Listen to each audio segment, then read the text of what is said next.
Kebakaran menghanguskan sebuah rumah kontrakan di Kampung Babakan Sirna, Bogor, Jawa Barat. Satu balita meninggal akibat peristiwa ini.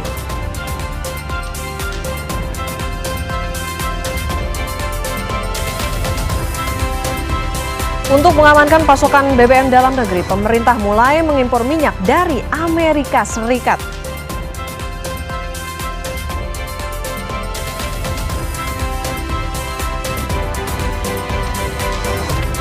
Jadi tersangka kasus dugaan korupsi pengadaan barang dan jasa di lingkungan Pemkab, Bupati Pekalongan mengaku tidak paham soal aturan daerah. Mirisnya, Bupati Fadia Arafik sudah menduduki jabatannya selama 2 periode. Bagaimana bisa seorang kepala daerah tidak paham aturan? Kita bahas soal ini bersama sejumlah narasumber di segmen Dialog Sapa Indonesia Pagi hari ini.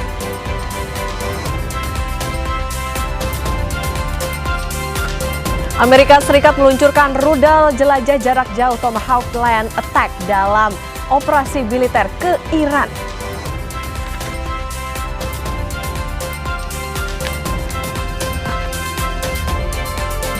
Lembaga pemeringkat Fitch Rating menurunkan outlook utang RI dari stabil ke negatif. Pemerintah pun merespons dan bilang akan mempelajarinya. Fitch memproyeksikan rasio utang RI sebesar 41% terhadap PDB pada 2026. Bunga utang juga jadi beban. Apa ini sudah menjadi alarm waspada? Nanti Kompas Bisnis akan membahasnya.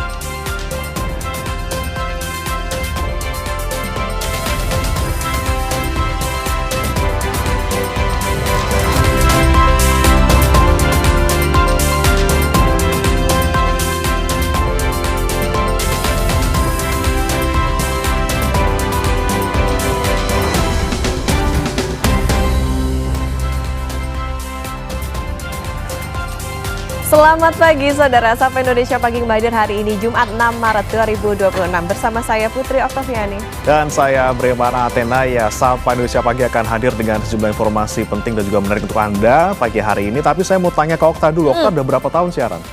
4 tahun, itu tahun keempat. Kenapa Bremana? Udah tahu caranya dialog, caranya baca berita udah tahu? Harusnya sih udah tahu ya, kan dari awal sudah dipersiapin. Tapi anehnya kalau ada ya Bupati yang ngakunya sudah 2 periode tapi nggak tahu aturan, nggak tahu tata pemerintahan daerah, itu gimana ya? Nah itulah Bremana, kita kayaknya dibuat disappointed but not surprised gitu. Jangan-jangan justru dengan pernyataan dari Bupati Pekalongan itu membuat ini kayaknya apakah mencerminkan oknum-oknum politisi yang justru sudah menjabat tapi nggak tahu nih mau ngapain di sini gitu. Atau kalau enggak, apa yang kemudian dijawab oleh Fadia Arafik ketika ditanya KPK ini ya hanya sekedar ngomong aja biar kesalahannya tidak ke dia gitu. Iya, kan dibilangnya semuanya birokrasi teknis semuanya di Sekda. Masa iya sih seorang bupati tidak tahu apa yang kemudian dilakukan Sekda? Dan faktanya kan sudah ada itu, dia menerima ada 46 miliar nih Okta ya yang kemudian masuk gitu ke perusahaan yang dimiliki oleh Fadia Arafik ini yang kemudian memenangkan ada 21 proyek yang ada di Pemkab Pekalongan. Ini masa iya sih dia nggak tahu? Kok muternya di dia semua ibaratnya ya. Jadi tapi ini berarti begini Bremana, tidak hanya PR-nya ke person to person gitu, orangnya si bupatinya sendiri, politisinya, tapi juga tentu ke apakah partai politiknya kah untuk pendidikan politiknya sebelum dia berkontestasi jadi calon bupati waktu itu. Kemudian juga apa sih sebetulnya PR yang harus dilakukan oleh politisi, terutama mereka yang menjabat sebagai kepala daerah. Aneh banget mau menjabat, mau memimpin tapi nggak tahu ini harus apa gitu, terus bawa-bawa profesinya ya. Nah ini dia kemudian akan kita bahas Okta ya nanti di Dialog di Sapa Indonesia Pagi. Tapi sebelum ke sana kita akan ke informasi pertama dulu di Sapa Indonesia Pagi hari ini, di mana diduga sopir mengantuk sebuah minibus menabrak 2 pemotor dan pedagang kaki lima di kawasan Jalan Jenderal Sudirman, Jakarta pada Jumat dini hari.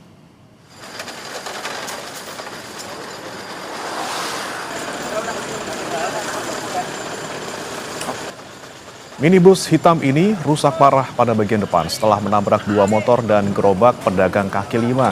Saksi bilang minibus awalnya melaju dari arah Bundaran HI menuju Patung Senayan. Tiba-tiba minibus menabrak pengendara motor hingga terseret beberapa meter. Minibus yang masih melaju kemudian menabrak pengendara lain dan menabrak gerobak pedagang kaki lima hingga tergelincir sampai berputar arah. Pelaku tadi ada di sebelah sana, agak lumayan kencang dan juga udah satu orang kena tabrak. Nah, satu orang kena tabrak itu korban keseret sampai sini, Bang. Lalu sampai sini kurang lebih ya 10 atau 15 meter dan menghajar satu motor lagi di korban. Satu korban lagi. Jadi tiga korban. Korban dan kerugian itu ada di gerobak bakso dan 2 kendaraan bermotor. Satu korban itu udah dibawa ke rumah sakit ke IMC. Itu pas nabrak kenapa, Bang? Ngantuk atau gimana, Bang? Kalau ngantuk sih kurang tahu, tapi sih pengakuan dari pelaku ngantuk, Bang. Kita ke informasi berikutnya, Saudara. Kebakaran menghanguskan sebuah rumah kontrakan di Kampung Babakan Sirna, Kecamatan Bogor Tengah, Kota Bogor, Jawa Barat, Kamis malam.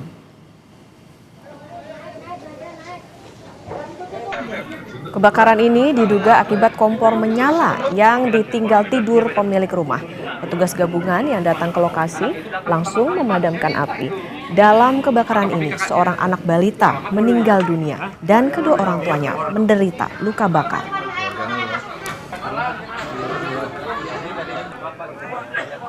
Kabar itu sekitar tadi jam 8 lah ya.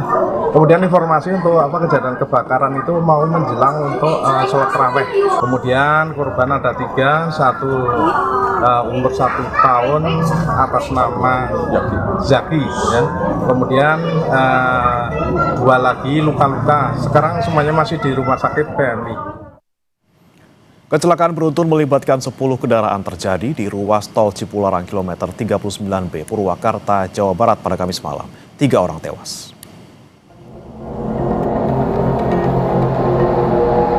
Tragedi kecelakaan kembali terjadi di tol Cipularang, Jawa Barat, melibatkan sedikitnya 10 kendaraan. Dari kesaksian korban selamat, kecelakaan bermula saat terjadi perlambatan di jalur arah Jakarta. Namun tiba-tiba truk kontainer dengan kecepatan tinggi menyeruduk sejumlah kendaraan di depannya. Pas udah berhenti semua. Tiba-tiba geruduk gitu.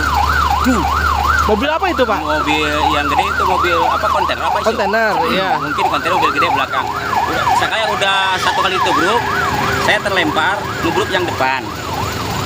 Ditubruk lagi, saya kelempar ke sini, Pak. Posisinya ke kiri, kelempar mobil itu. Posisi ada perlambatan, terus saya mulai rem, tapi dari belakang saya lihat dari spion kanan itu kok si truk yang warna oranye itu makin dekat. Saya putar kiri lah, cuman nggak keburu, udah terjadi benturan, terus mobil saya oleng ke kiri, nabrak pembatas jalan. Berapa orang tadi di mobil? 4 orang. 4 orang. Naik mobil apa dan posisi keberapa tadi? Mazda Biante. Kalau saya posisi pertama kalau saya yang lihat ya, soalnya saya lihatnya tuh ada kemacetan doang gitu. 3 orang tewas dalam peristiwa ini dan 2 orang mengalami luka berat. Korban dibawa ke rumah sakit Abdul Rajab Purwakarta. Sementara data dari Jasa Marga, 10 kendaraan yang terlibat kecelakaan, yakni truk kontainer sebagai penyebab kecelakaan diduga remblong, 2 truk tronton, 6 minibus, dan 1 unit pick-up. Supir truk kontainer sedang dimintai keterangan polisi dan dalam penanganan unit Laka Lantas Polres Purwakarta. Henry Irawan, Kompas TV, Purwakarta, Jawa Barat. Unjuk rasa mahasiswa di Kota Makassar, Sulawesi Selatan diwarnai kericuhan.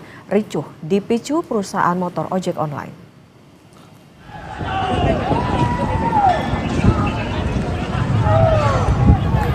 Kericuhan antar pengunjuk rasa dengan pengemudi ojek online terjadi di depan kampus UNM Jalan Andi Pangeran Petarani, Kota Makassar, Kamis malam. Ricuh dipicu perusahaan motor milik ojek online oleh pengunjuk rasa. Saling melempar batu pun tidak terhindarkan. Pengemudi ojek online bahkan langsung masuk ke dalam kampus untuk mencari pelaku perusakan motor.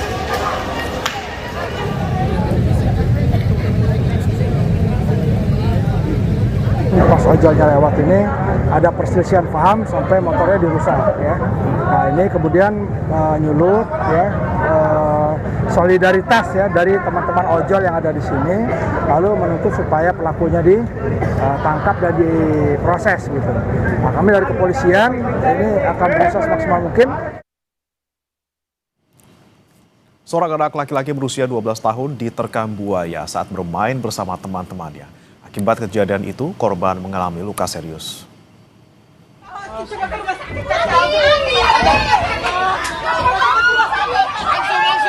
Inilah detik-detik saat korban serangan buaya dievakuasi keluarga dan dilarikan ke rumah sakit PKT untuk mendapat perawatan medis. Saat kejadian, korban dan teman-temannya tengah bermain di kolong rumah. Tiba-tiba seekor buaya muncul dan langsung menerkam. Beruntung seorang warga yang mengetahui kejadian tersebut berhasil menyelamatkan korban.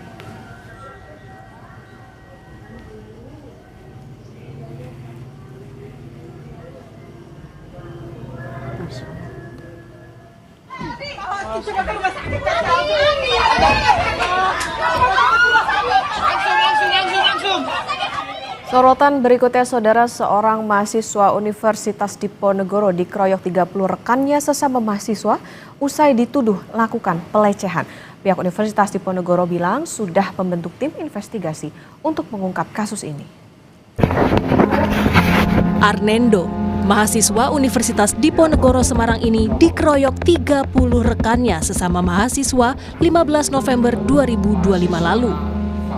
Akibatnya, korban mengalami luka serta lebam di tubuhnya. Saat itu, korban dianiaya lantaran diduga melakukan pelecehan pada salah satu rekan mahasiswi. Namun korban membantah tuduhan tersebut. Pihak korban berharap kasus ini segera dituntaskan pihak kepolisian. Dituduh melakukan pelecehan terhadap seorang wanita, juga mahasiswi ya, mahasiswi satu jurusan, sama-sama jurusan antropologi. Tapi ketika tidak mengakui malah dikeroyok oleh teman satu jurusan. Ada 30 orang pengeroyok, sekarang tidak kuliah karena memang masih trauma. Laporan penganiayaan sudah naik ke tingkat penyidikan. Sejumlah saksi juga telah diperiksa. Kami dari Satreskrim Polrestabes Semarang sudah melakukan pemeriksaan saksi-saksi ya. Berikut juga untuk visum sudah didapatkan oleh penyidik. Untuk status perkara sendiri itu sudah kita naikkan ke tahap penyidikan. Dilaporkan udah berapa sih, Dan? Kalau dari keterangan cukup banyak ya, sekitar 20-an. Cuma ini kan kita akan dalami terkait dengan perannya masing-masing nanti seperti apa. Ya. Menyikapi dugaan penganiayaan dan tindakan kekerasan seksual, Universitas Diponegoro melalui keterangan tertulisnya menyebut akan melakukan investigasi. Universitas Diponegoro telah membentuk tim kode etik untuk mengawal penanganan perkara ini. Apabila terbukti terjadi pelanggaran, universitas akan menjatuhkan sanksi tegas sesuai dengan peraturan yang berlaku tanpa pandang bulu. Polisi juga masih mendalami peran masing-masing terduga pelaku. Heri Widodo, Kompas TV, Semarang, Jawa Tengah. Jelang Lebaran, lebih dari 6.000 nasabah kehilangan uangnya senilai 17 juta hingga 25 juta rupiah yang disimpan di Bank Jambi. Diduga sistem keamanan Bank Jambi diretas hingga kerugian mencapai 143 miliar rupiah.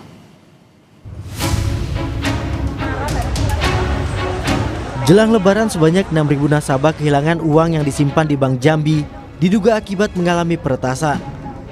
Ratusan nasabah yang khawatir pun mendatangi kantor bank untuk memeriksa saldo hingga penarikan tunai karena ATM dan mobile banking belum bisa digunakan. Seperti salah satunya adalah Sukartini, ASN Pemkot Jambi yang kehilangan uang senilai 24 juta rupiah di rekeningnya. Yang hilang, Bu? 24.369.825 nih. Ini apa nih? Nih. Bu, itu katanya kapan mau dibalikan? Kata dia 10 hari kerja. 10 hari kerja. 10 hari kerja. Ibu, ini duit puluhan juta ini keluar sendiri, kita tidak tahu atau seperti apa nih, Bu? Kayaknya keluar sendiri lah, karena kita kan memang sengaja sebelum ini pernah penarikan enggak? Penarikan palingan 1 juta 2 juta lama. Dalam minggu ini? Dado. Polisi telah memeriksa 15 saksi termasuk Direktur Bank Jambi. Polisi bilang total kerugian yang diderita nasabah mencapai 143 miliar rupiah. Adanya fraud di Bank Jambi. Berapa orang ya? 15-an orang kita periksa, mulai dari direktur sampai kepala divisi dan lain-lain, dan termasuk nanti dari pihak-pihak ketiga yang berkaitan dengan penanganan. Hasil laporan mereka saat ini nasabahnya 6.000-an lebih, terus kerugian 143 lah. Miliar. Sambil berjalan ya. Sistem keamanan Bank Jambi diduga diretas pada 22 Februari 2026 lalu. Warga mendesak pihak bank segera memulihkan sistemnya sebelum penyaluran THR. Pihak bank menjamin akan mengganti uang nasabah yang hilang. Ratnasari, Kompas TV, Jambi. Untuk mengamankan pasokan BBM dalam negeri, pemerintah mulai mengimpor minyak dari Amerika Serikat. Informasinya kami hadirkan usai jeda, saudara.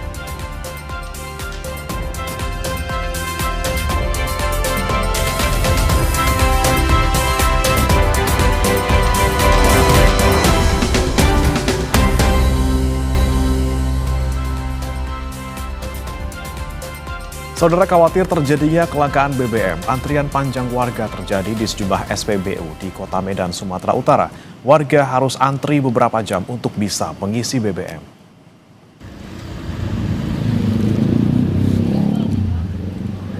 Sejak Kamis sore, sejumlah SPBU di Kota Medan terpantau dipenuhi antrean warga.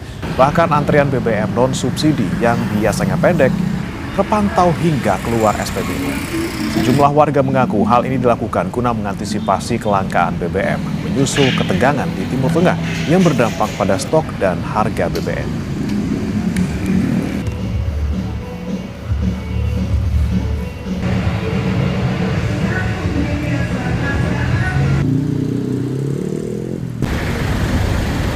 Sebenarnya kalau menurut saya ini lebih besar ketakutan masyarakat untuk ketersediaan BBM, karena memang apa yang sekarang ada di sosial media itu membuat masyarakat menjadi takut akan kelangkaan BBM ini. Jadi kemungkinan besar yang menyebabkan antri sampai sekarang ini ya hanya ketakutan, saya kira. Kalau kelangkaan saat ini belum ada sampai saat ini. Antrian pembelian BBM juga terjadi di sejumlah SPBU di Kabupaten Jember, Jawa Timur. Salah satunya di SPBU Jalan Gajah Mada, Kecamatan Kaliwates. Pengendara mobil dan motor menyerbu SPBU hingga mengular ke jalan dan mengakibatkan kemacetan. Warga mengaku membeli BBM karena takut stok BBM habis akibat perang Iran dengan Israel Amerika.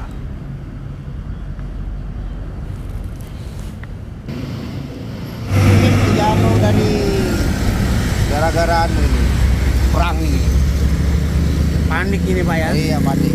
Takut kehabisan BBM. Jadi antri panjang. Untuk mengamankan pasokan BBM dalam negeri, pemerintah mulai mengimpor minyak dari Amerika Serikat. Upaya ketahanan energi dalam negeri ini ditempuh karena perang di Timur Tengah dan jalur dagang Selat Hormuz ditutup.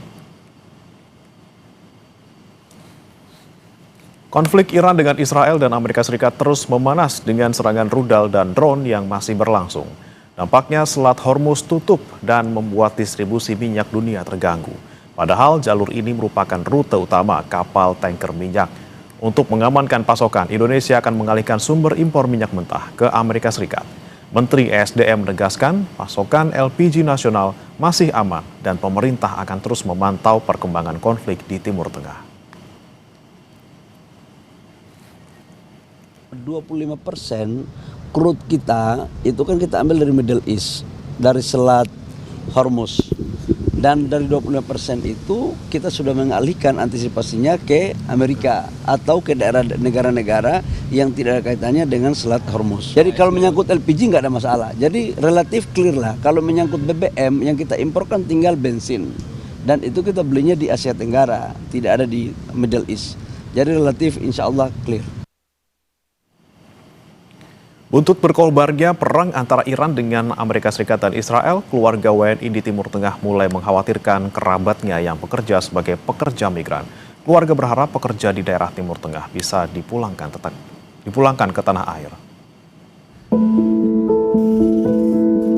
Hosnia tak kuasa menahan air matanya ketika mendatangi posko pengaduan pekerja migran Indonesia di alun-alun Situbondo, Jawa Timur. Warga Kapongan Situbondo itu mengkhawatirkan kondisi adiknya yang bekerja di Oman setelah pecah perang antara Iran dengan Amerika Serikat dan Israel. Ia mengaku adiknya ketakutan atas kondisi yang terjadi di Oman. Suara dentuman diduga rudal kerap terdengar saat keduanya berkomunikasi. Mintanya pulang terus. Kenapa itu? Ketakutan orangnya dia.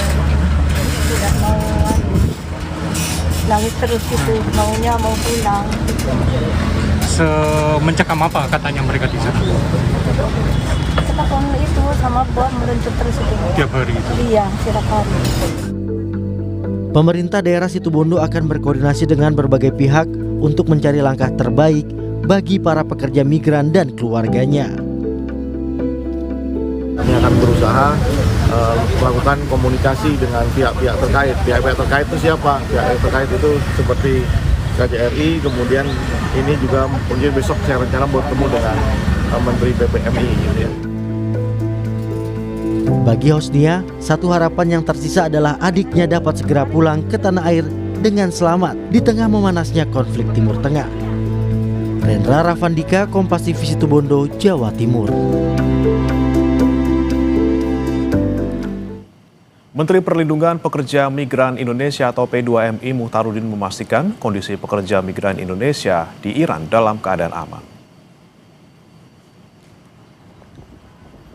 Menteri P2MI Muhtarudin belum menerima permintaan evakuasi dari Kedutaan Besar Republik Indonesia di Teheran. Meski demikian, para pekerja dalam pemantauan dan koordinasi dengan perwakilan Indonesia di Iran. Jumlah pekerja migran Indonesia di Iran tidak banyak dan diperkirakan hanya sekitar 100 orang.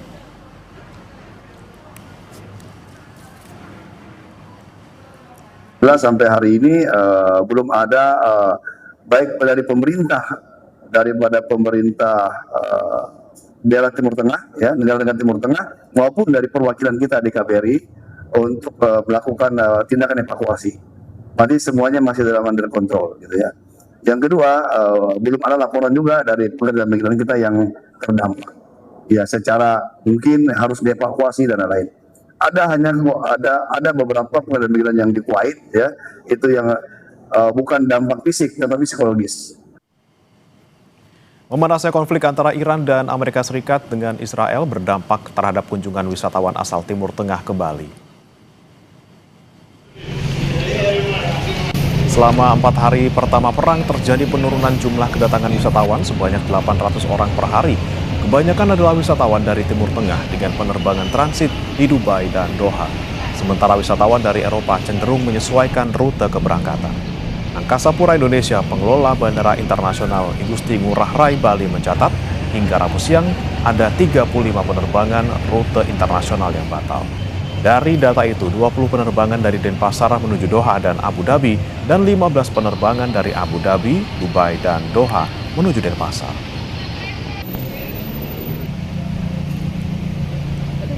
Terjadi penurunan dalam 4 hari ini, satu hari itu 800-an. 800 orang, Pak? 800 wisatawan dari kira-kira yang dari Timur Tengah. Oh, oke. Terus ini kalau Eropa pasti akan menyesuaikan rute keberangkatan. Kalau transit di Dubai, di Doha, udah nggak bisa. Pak Gup, ini kedepannya akan berapa hari lagi akan ya tergantung eskalasi perangnya. Oh, ya, mudah-mudahan cepat. Di Bandara Internasional Igusti Ngurah Rai Bali tercatat 35 jadwal penerbangan rute Timur Tengah dibatalkan, baik keberangkatan maupun kedatangan. Penumpang yang terdampak mencapai 5.900 orang lebih. Pengelola bandara berkoordinasi dengan pihak imigrasi untuk memberikan izin tinggal dalam keadaan terpaksa secara gratis bagi penumpang terdampak. Izin ini berlaku selama menunggu kepastian jadwal penerbangan berikutnya.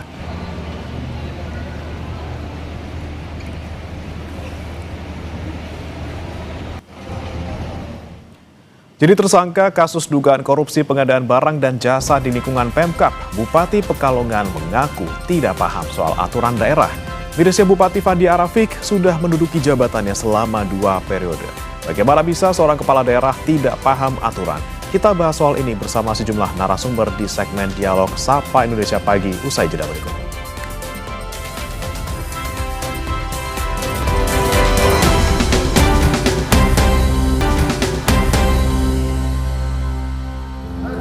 Kita Operasi tangkap tangan atau OTT terhadap kepala daerah kembali terjadi.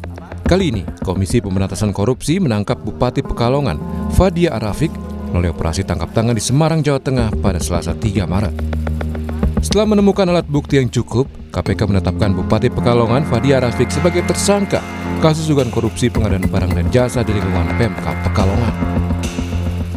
Deputi Penindakan dan Eksekusi KPK Asep Guntur Rahayu mengungkapkan, peristiwa ini bermula saat suami Fadia, Mihtarudin Ashraf Abu, yang juga anggota DPR RI, dan anaknya, Muhammad Sabik Ashraf, yang juga anggota DPRD Pekalongan, membuat perusahaan PT Raja Nusantara Berjaya. KPK mengungkap perusahaan itu menerima total 46 miliar rupiah dari kontrak dengan Pemkab Pekalongan. Dari 46 miliar rupiah itu, 19 miliar rupiah dinikmati oleh keluarga Bupati. Dalam pemeriksaan intensif yang dilakukan, FAR menerangkan bahwa dirinya berlatar belakang sebagai musisi, ya bukan seorang birokrat. Ini yang disampaikan oleh saudari FAR.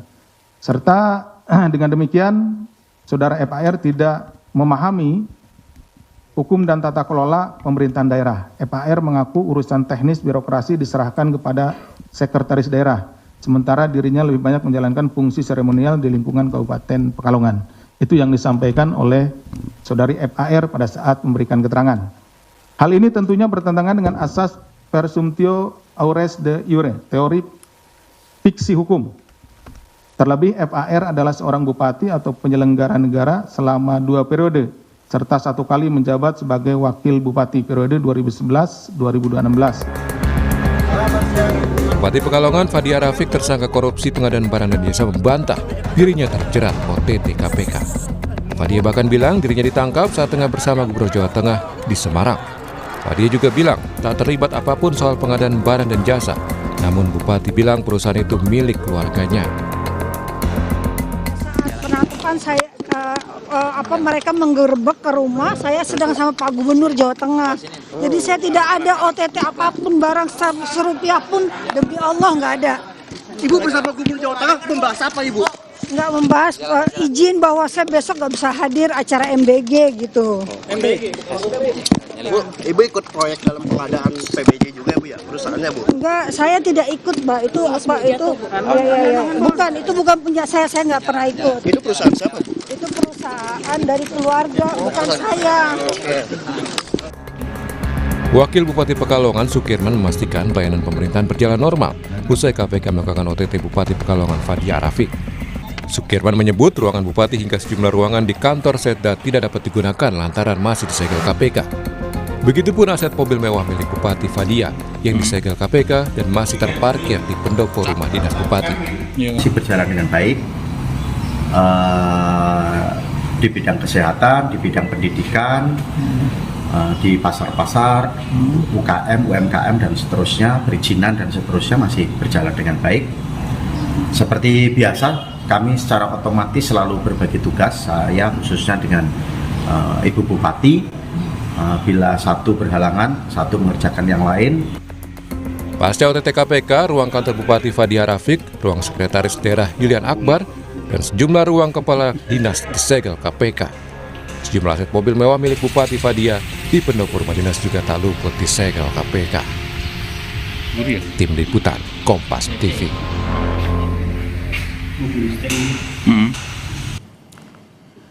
KPK menetapkan Bupati Pekalongan Fadia Arafik sebagai tersangka kasus dugaan korupsi pengadaan barang dan jasa di lingkungan Pemkab Pekalongan. Dalam pemeriksaan yang dilakukan KPK, Bupati Pekalongan mengaku tidak paham soal birokrasi sebab Fadia berlatar belakang sebagai musisi dangdut. Lantas apa yang menjadi faktor pendorong kepala daerah melakukan korupsi dan seperti apa pengawasan dan pembekalan yang diberikan partai kepada kadernya yang menjadi kepala daerah? Kita akan bahas dengan sejumlah narasumber yang sudah bergabung melalui sambungan daring. Ada Wakil Ketua Umum Partai Golkar Ahmad Doli Kurnia dan pengamat politik Lingkar Madani Ray Rangkuti. Selamat pagi Bang Doli, Bang Ray.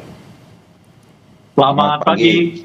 Assalamualaikum. Waalaikumsalam. Saya mau ke Bang Doli. Bang Doli, ini sikap dari Partai Golkar seperti apa? Ini dari tahun 2025 sampai sekarang ada 2 kalau tidak salah ya, Bupati Lampung Tengah Ardhito Wijaya dan juga Bupati Pekalongan Fadia Arafik yang terjerat korupsi.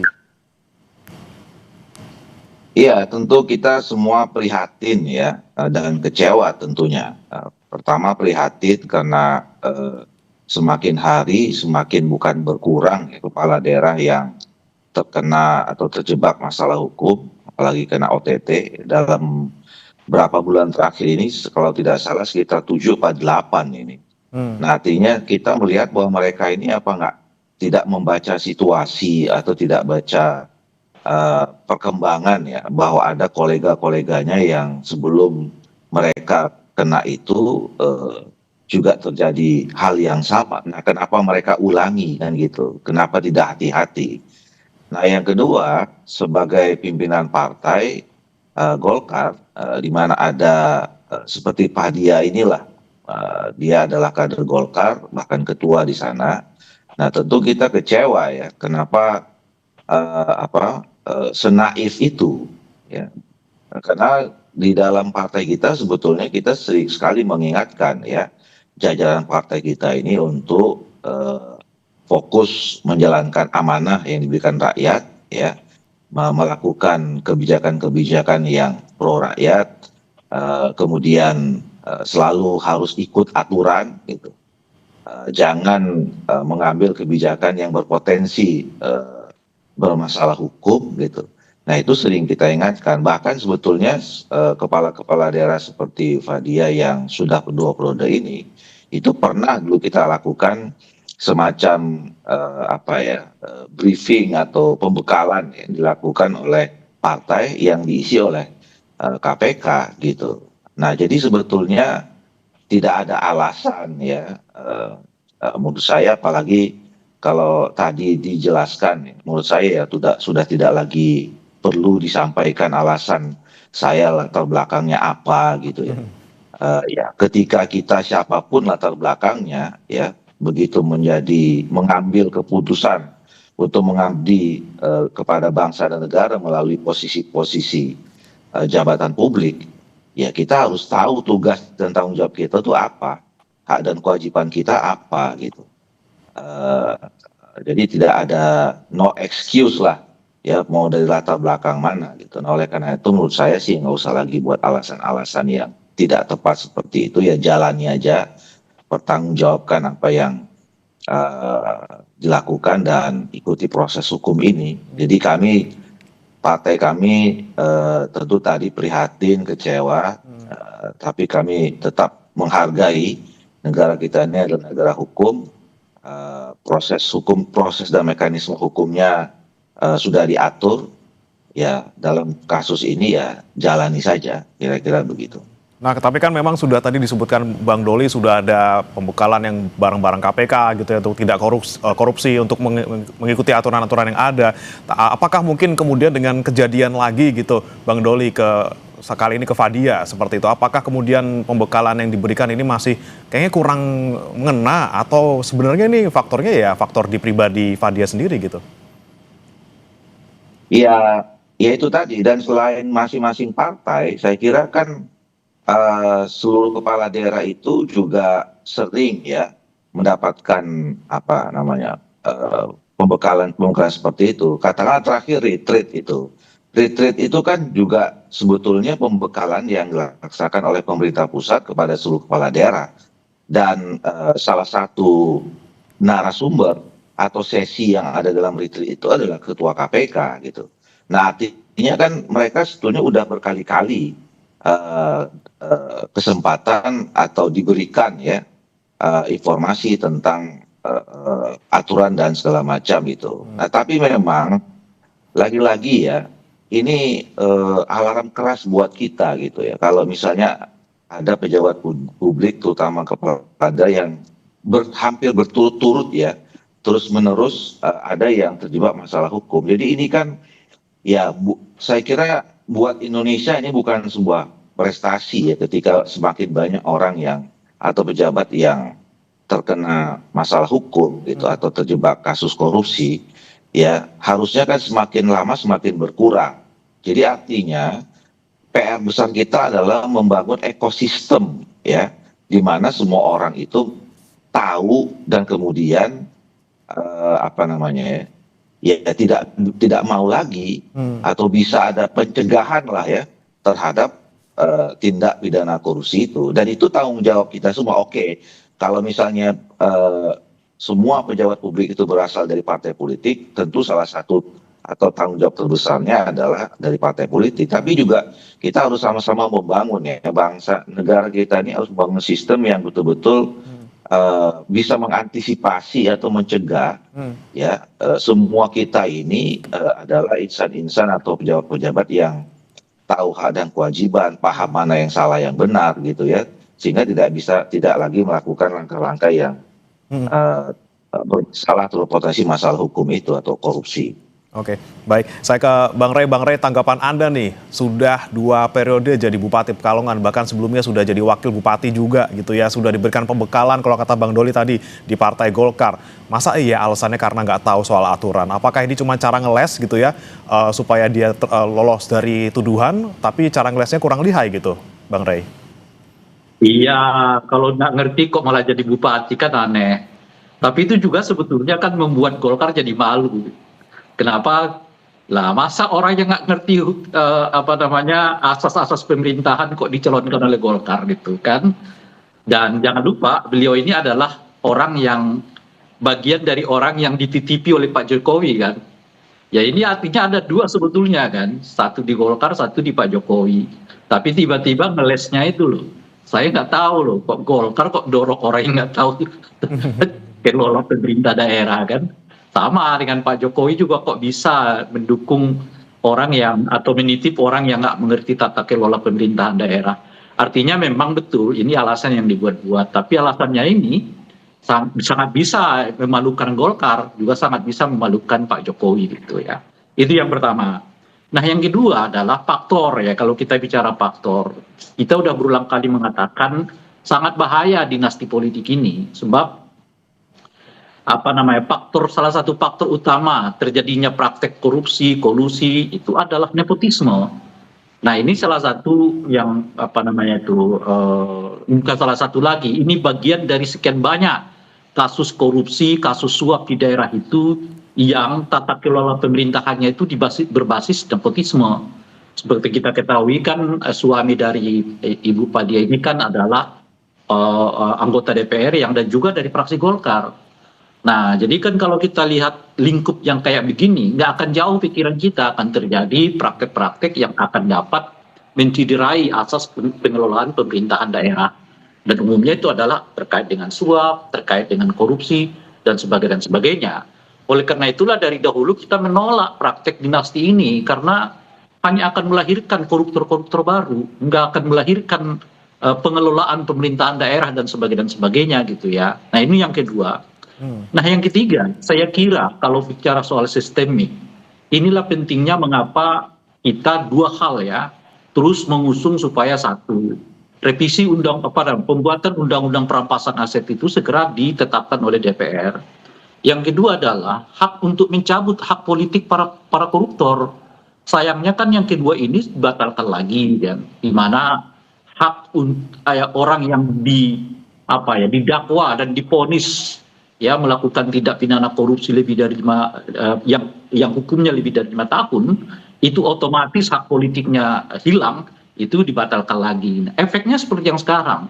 Saya kira kalau dilihat dari masifnya ya, praktek korupsi-kolusi dengan modus yang sebetulnya nggak ada yang baru modusnya gitu. Modusnya ini kan kalau kita lihat sekarang berpusat di soal bagaimana keluarga dilibatkan mengurus urusan yang berhubungan dengan APBD kan.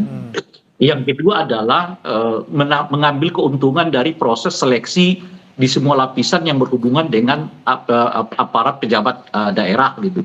Jadi modusnya kelihatan dari situ sekarang. Korupsinya dari pelibatan keluarga di dalam bisnis APBD. Yang kedua adalah menerima bagian dari meloloskan orang per orang untuk masuk di dalam jabatan di daerah gitu. Nah, kalau dilihat dan mengapa ini terus berulang padahal sudah ratusan kepala daerah yang ditangkap oleh KPK, sederhana. Karena menurut saya bagi para koruptor ya sekarang ini nggak terlalu menakutkan masuk penjara itu gitu. Apalagi sanksinya cuma 5 tahun, 6 tahun gitu. Nah, oleh karena itu saya kira akan berulang terus, nggak akan selalu menakutkan mereka. Kan kita udah lihat banyak sekali mantan napi koruptor yang kembali ke politik, diterima oleh partai, didudukkan dengan sangat mulia lagi oleh partai, bahkan ada yang juga mendirikan partai politik, ada yang ikut terlibat dalam pengurus partai politik di jabatan-jabatan yang sangat prestisius gitu. Nggak ada efeknya sama sekali. Biarlah 5 tahun, 6 tahun, 7 tahun kita nyantri dulu di KPK, habis itu kan tetap menjadi orang terhormat gitu. Nah, oleh karena itu saya kira ya ada 2 hal yang sangat penting untuk membuat para calon koruptor ini gitu ya, atau koruptor-koruptor itu. Pertama adalah mereka dimiskinkan melalui undang-undang perampasan aset. Yang kedua, hak politik mereka dicabut gitu.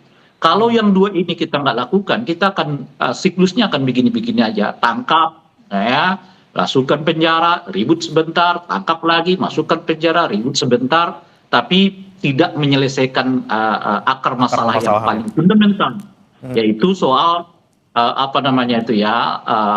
pemiskinan dan juga soal pencabutan hak politik mereka gitu.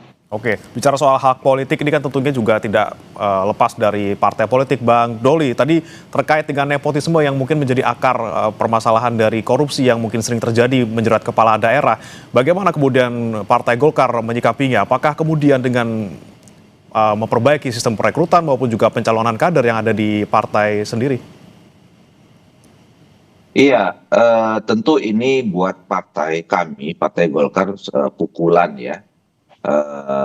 Beberapa kali terakhir ini ada yang Partai Golkar yang tersangkut masalah yang hampir sama kira-kira gitu ya. Saya setuju tadi bahwa sebetulnya kalau sekarang ini diberitakan modusnya itu modus baru, sebetulnya nggak ada yang baru sebetulnya ya, sama-sama saja gitu. Cuman ya mungkin lebih canggih saja ya. Nah, yang kedua untuk kali ini kan ada kemungkinan juga melibatkan ya keluarganya yang juga anggota DPR RI dari fraksi kami gitu. Nah, jadi ini pukulan sekaligus ya pelajaran lah ya buat kami Partai Golkar untuk kemudian ke depan harus lebih berhati-hati lagi dalam menseleksi. Tetapi sebetulnya kalau kita lihat tarik ke belakang kronologisnya ya, Saudara Fadia ini kan sudah tadi ya berprosesnya juga cukup panjang ya. Dia punya pengalaman memimpin daerah itu tadi cukup lah ya, jadi wakil bupati 1 periode, kemudian bupati itu 2 periode segala macam itu. Jadi tadi alasan yang disampaikan tadi itu bahwa tidak tahu, tidak paham, ya itu sesuatu yang ya menurut saya dibuat-buat dan mengada-ngada, ngeles aja gitu loh ya. Dan kalau memang dari awal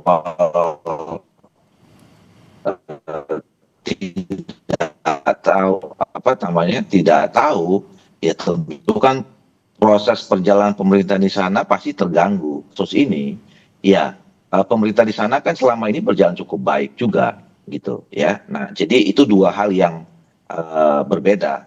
Ada sesuatu yang memang tanggung jawabnya sebagai kepala daerah untuk melakukan terus proses pembangunan itu memang tetap jalan, tapi ada tindakan-tindakan yang seharusnya tidak terjadi ya, seperti terjadi tindakan tindak pidana korupsi ini, yang itu sekali lagi saya katakan di awal tidak ada alasan ya, no excuse, apakah memang berlatar belakang ini dan itu nggak ada alasan. Faktanya sekarang terjebak masalah hukum dan harus dipertanggungjawabkan. Nah, yang berikutnya saya setuju tadi ya bahwa memang dalam rangka tadi saya sebutkan memperkuat ekosistem pemberantasan korupsi ini, apalagi kita mau mengarah kepada pencegahan ya. Satu, memang harus didukung oleh regulasi yang cukup. Nah, saya dan beberapa teman-teman DPR juga kan kemarin setuju dan mendukung ya perlu adanya undang-undang perampasan aset ini segera untuk diundangkan. Ada undang-undang tentang perampasan aset dan sampai sekarang itu memang sedang berproses di DPR, khususnya teman-teman Komisi 3 itu sedang berlangsung dan itu merupakan bagian dari janji DPR kemarin bersama dengan pemerintah ya, di dalam 7 plus berapa itu kemarin 8 plus sebagai tuntutan dari teman-teman atau masyarakat dan mahasiswa pada Agustus yang lalu gitu. Nah, itu yang pertama. Yang kedua, memang perlu ada mungkin ya revisi ya, atau kemudian merumuskan ulang tentang aturan-aturan seperti yang tadi itu. Soal KKN ini kan ini isu dulu kita yang lama sebetulnya ya. Dulu saya sama Bung Rai ini waktu masih sama-sama jadi anak-anak kecil dulu, jadi aktivis gitu. Kata-kata KKN itu kan kata yang populer yang memang tidak yang menjadi musuh kita pada saat itu, ya kan? Nah, harusnya sih tidak diulangi lagi ya, apalagi kalau kemudian itu dimasukkan dalam melonggarkan aturan-aturan ya. Harusnya kan aturan ke depan, aturan kita itu terhadap apa dulu yang kita kritik ya, sampai ke depan itu harusnya tetap berlaku bahwa kita memang harus membuat aturan yang anti KKN itu gitu. Nah, ini yang menurut saya juga akan menjadi PR kita ke depan. Oke, soal aturan juga kemudian jadi sorotan. Tapi kemudian yang ingin saya tanyakan ke Bang Rey, ini kan ada fenomena yang selalu terjadi berulang ketika pemilihan kepala daerah maupun pemilihan legislatif gitu ya. Partai politik kemudian ini getol banget gitu kalau misalnya mau ngerekrut calon kader ini dari artis, dari penyanyi, dari seleb gitu ya, yang tentunya oke lah untuk secara elektoral mungkin bisa gitu ya karena sudah populer, tapi di sisi lain nanti ujung-ujungnya kayak Arafik lagi gitu, Fadi Arafik. Saya nggak ngerti apa-apa soalnya saya penyanyi dangdut. Nah, ini bagaimana kemudian menyeimbangkan antara ingin menarik suara dengan yaitu kompetensi dan juga mungkin pengetahuan dia soal politik? Saya ini sebetulnya agak tidak terlalu senang kalau berbicara segala sesuatu harus mengubah aturan dulu, buat aturan dulu dan sebagainya gitu. Seolah-olah kalau tanpa aturan segala hal nggak bisa kita lakukan gitu. Nah, maksud saya begini, saya merasa nggak perlu lagi aturan untuk mengatakan bahwa orang yang tidak terlalu cakap di dalam satu kegiatan itu dilibatkan dalam kegiatan itu. Orang yang benar-benar pemula gitu.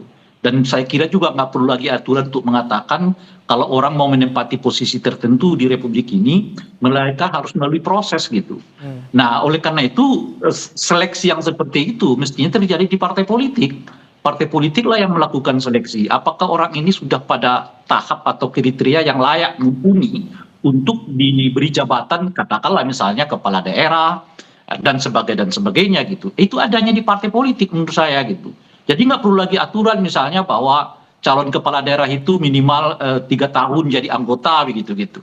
Nah, terlalu rigid. Nah, harus ada kesadaran kolektif yang digerakkan oleh moralitas berbangsa dan bernegara bahwa orang ini memang sudah patut layak untuk duduk di jabatan-jabatan publik. Nah, seleksinya itu ada di partai. Nah, masalahnya jangankan berbicara soal soal artis gitu ya, atau orang yang baru masuk jadi anggota partai lalu tiba-tiba dicalonkan sebagai caleg macam-macam. Bahkan mantan koruptor aja pun masih tetap didukung oleh partai politik untuk nyalek dan jadi kepala daerah, jadi anggota legislatif dan sebagainya gitu. Nah, selama kebaikan-kebaikan moral ya, kebaikan-kebaikan reformatif nggak terjadi di dalam partai, sementara kekuasaan mereka begitu luas di dalam politik ini, yaitu yang saya sebut tadi, kita hanya akan mengulang-ulang peristiwa yang sama. Nggak sulit untuk menyelesaikannya. Kalau semuanya bergantung kepada aturan, kita bisa jadi overdosis aturan. Tapi kan kita tahu overdosis aturan juga nggak terlalu baik ya bagi sebuah negara yang demokratik. Negara yang sehat itu kan tidak mendasarkan dirinya pada banyaknya aturan gitu loh. Negara demokrasi yang sehat itu mendasarkan dirinya pada kesadaran moral, kesadaran etik. Apa kesadaran moral, kesadaran etik itu? Ia berpikir tentang apa yang terbaik yang ia berikan, yang bisa ia berikan kepada bangsa dan negara gitu. Nah, ini menurut saya yang kita hilang di partai-partai politik. Orang masuk partai itu bisa mengubah dengan sangat cepat perilaku orang. Ya, saya mengalami sendirilah. Saya masih bersyukur ada Bung Doli yang ya masih bisa diajak lah berbicara tentang hal-hal lain. Kalau kita lihat yang lainnya, kemarin masih keluar-keluar dukung pilkada langsung, masuk partai, berubah. Malah sekarang menjadi juru bicara pilkada tak langsung. Itu terlalu lazim. Kita lihat di dalam partai itu gitu ya. Ada calon presiden yang mendukung perubahan, baru 2 minggu hasil pilpres ditetapkan, balik lagi ke mereka yang ikut kelanjutan. Ini moral politik apa yang dipertontonkan gitu loh kepada publik. Kalau dipersoalkan mereka akan jawab nggak ada larangannya, nggak ada aturannya. Nah kalau semangat ya membangun negara berdasarkan banyaknya aturan, kita akan overdosis aturan. Pemilu kita itu menurut saya ya dari semua ya levelnya, baik pilpres, legislatif, pilkada ya, ini mungkin kitab pemilu paling rigid dan paling tebal di dunia itu kita punya. Indonesia yang punya. Tapi pertanyaannya apakah dengan aturan yang sebegitu rigid pemilu kita makin baik? Kenyataannya enggak. Gitu. Nah oleh karena itu saya mau mengatakan nggak perlu banyak aturan sebetulnya, tapi perlu meningkatkan kesadaran, dan aktor kesadaran bagi moralitas politik itu harus ditumbuhkan melalui partai politik. Oke, bagaimana nih Bang Doli, nggak perlu banyak aturan sebenarnya, tinggal moral dari partai politiknya aja untuk tidak mencalonkan kembali orang yang pernah tersandung masalah hukum, ataupun juga merekrut orang-orang yang betul-betul berkapasitas.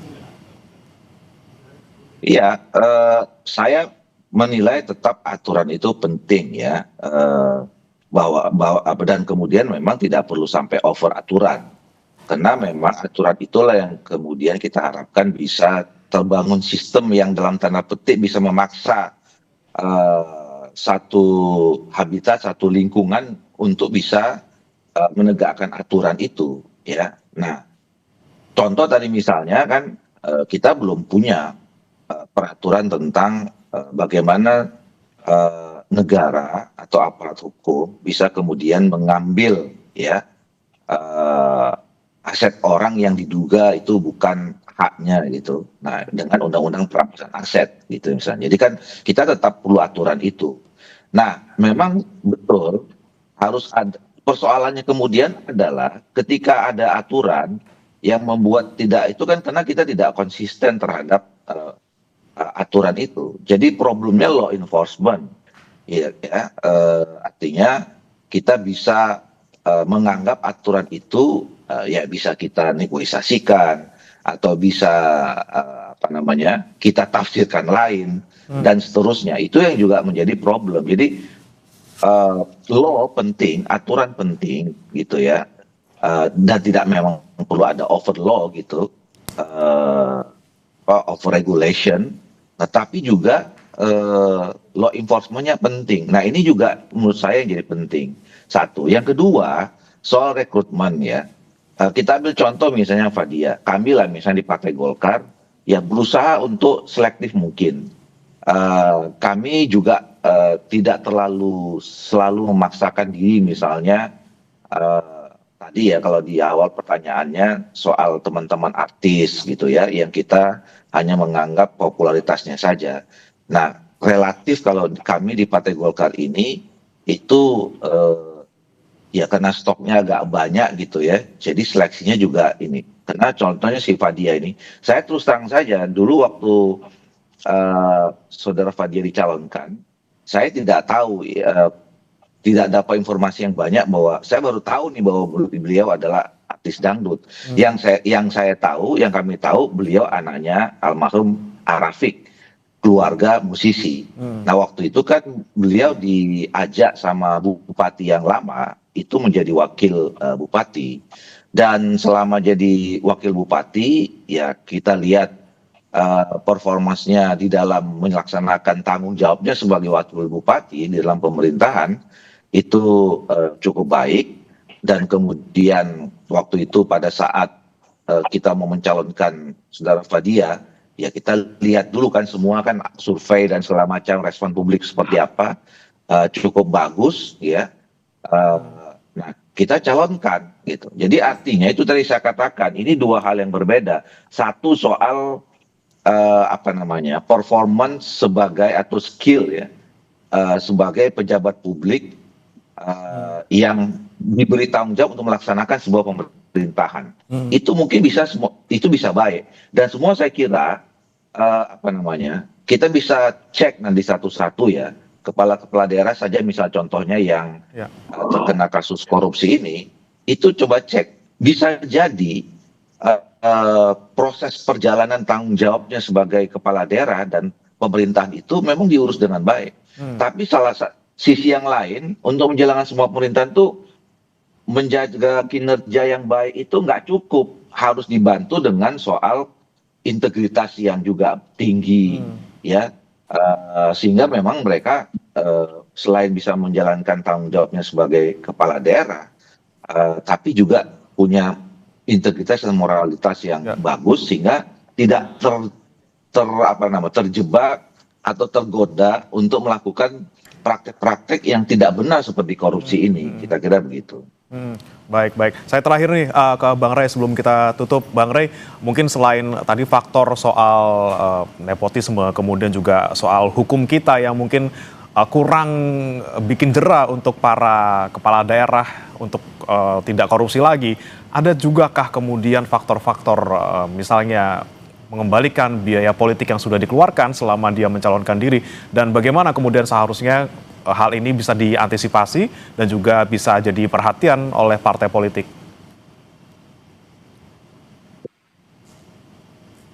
Bang Ray. Ya, Bang Ray, suaranya masih di mute, Bang Ray.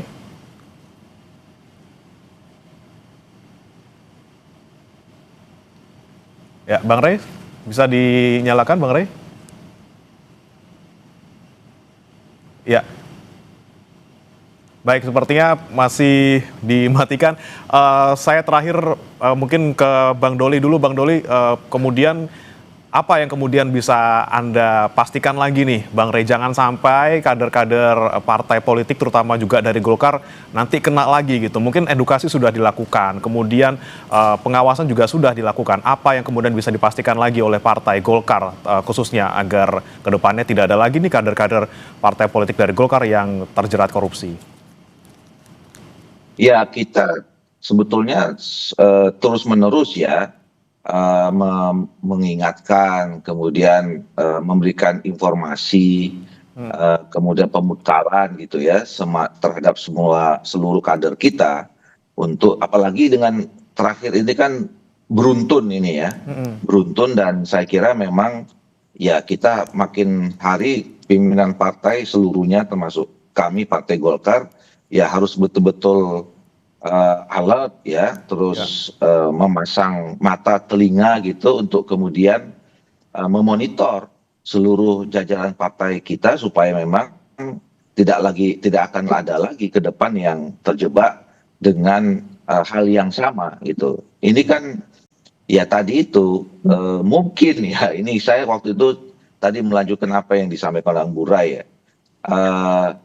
Ya jadi mungkin tidak ada lagi rasa takut ya buat mereka ya, karena ya mungkin teman-temannya sudah banyak gitu ya, nanti juga pasti ketemu teman-teman lagi. Nah ini kan bahaya gitu sebetulnya buat kita yang mengaku sebagai negara hukum, ketika semua orang sudah merasa tidak ada ketakutan lagi untuk melakukan tindak pidana korupsi, karena mungkin tadi ya satu aturannya yang mengatur soal itu memberikan sanksi mungkin kurang kurang keras gitu ya, sehingga tidak ditakui lagi. Yang kedua ya semakin masif, jadi kan orang juga mungkin merasa tidak lagi ada persoalan pertanggungjawaban moral kepada masyarakat kita, karena masyarakat melihat bahwa ini sudah banyak orang melakukan hal yang sama, jadi menjadi sesuatu yang biasa saja gitu. Ini yang bahaya menurut saya. Itu yang saya katakan tadi, alarm kuat buat kita semuanya, bahwa ini persoalan yang sangat serius buat bangsa kita gitu. Baik, terakhir singkat saja Bang Doli, sudah maksud kami Bang Ray sudah bisa mendengar dan sudah bisa terdengar suaranya, mungkin coba cek audio lagi Bang Ray. Oke, sepertinya bosnya. Oh iya, sepertinya ya? Udah tuh. Sudah. Oke, Bang Ray, singkat saja Bang Ray.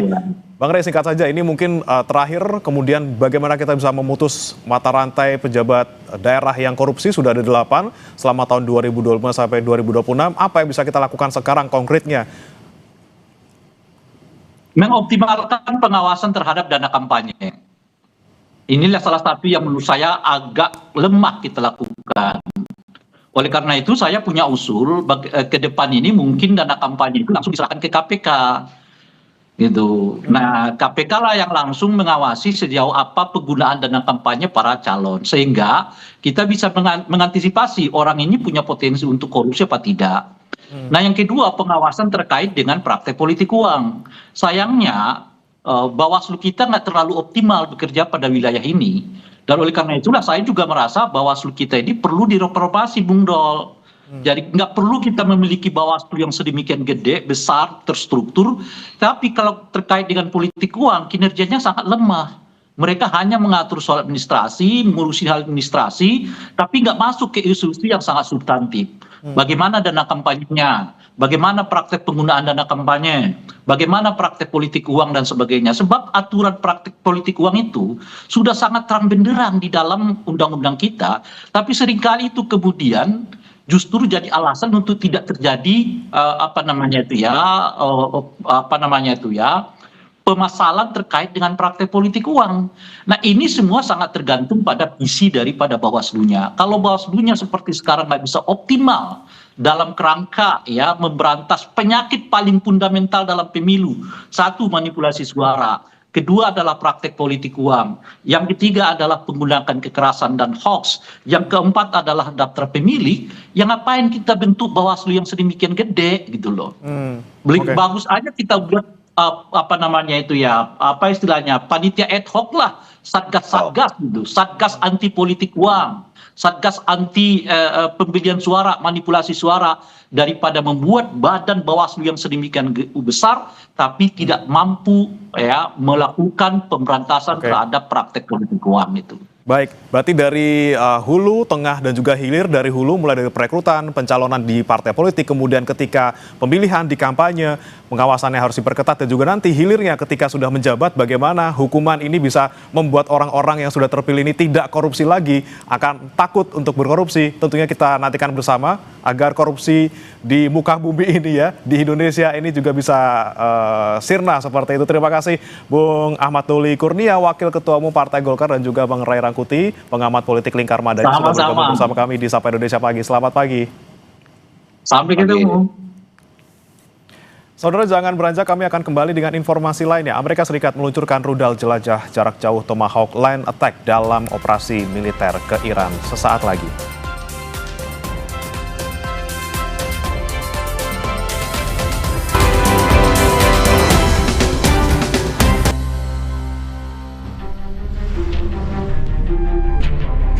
Kami tidak ada negosiasi dalam bentuk apapun dengan kaum musuh dari kami, dikarenakan kami sudah tidak percaya dengan yang namanya, dikarenakan kami telah 3 kali melakukan negosiasi dan hasilnya adalah di tengah atau di ujung dari negosiasi negara kami telah diserang.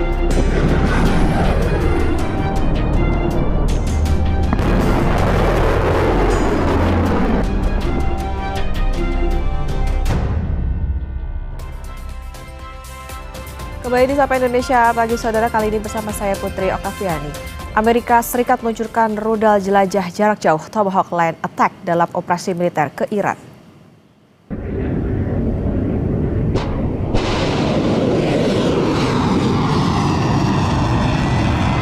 Video Komando Pusat Amerika Serikat menunjukkan rudal Tomahawk Land Attack diluncurkan dari kapal perusak rudal USS Bainbridge pada Selasa waktu setempat.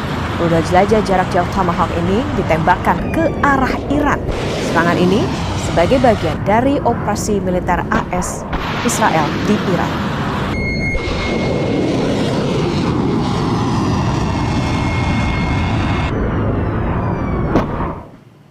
Amerika Serikat merilis rekaman serangan kapal selam yang membombardir kapal perang Iran di Samudra Hindia. Akibat serangan ini 87 orang tewas. Menteri Pertahanan Amerika Serikat Pete Hegseth menyebut ini sebagai penenggelaman kapal musuh pertama oleh torpedo milik AS sejak Perang Dunia Kedua.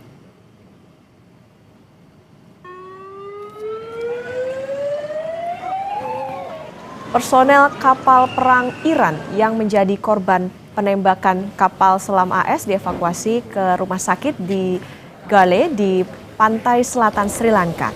Sebanyak 87 kru kapal Iran tewas dan 32 kru terluka dan dirawat di rumah sakit setempat. Menteri Pertahanan Amerika Serikat menyebut ini sebagai penenggelaman kapal musuh pertama oleh torpedo milik AS sejak Perang Dunia Kedua.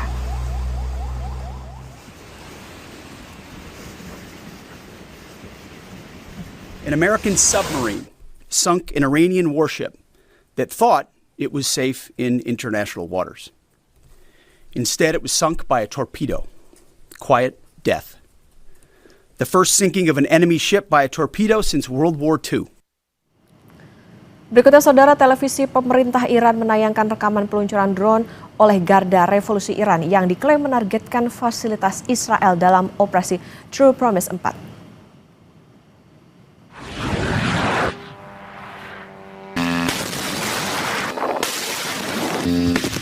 Rekaman yang ditayangkan Kamis ini memperlihatkan sejumlah drone dipersiapkan sebelum diluncurkan menuju target yang disebut sebagai lokasi militer Israel, termasuk instalasi radar.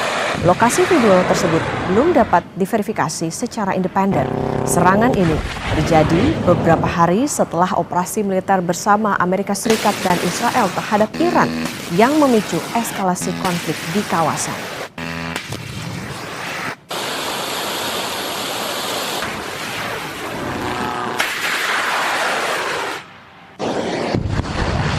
Garda Revolusi Islam Iran meluncurkan rudal dan juga drone yang disebut sebagai bagian dari gelombang ke-18 operasi militer True Promise 4. Garda Revolusi telah memulai peluncuran gelombang ke-18 operasi Janji Sejati 4 terhadap entitas Zionis pada Rabu malam.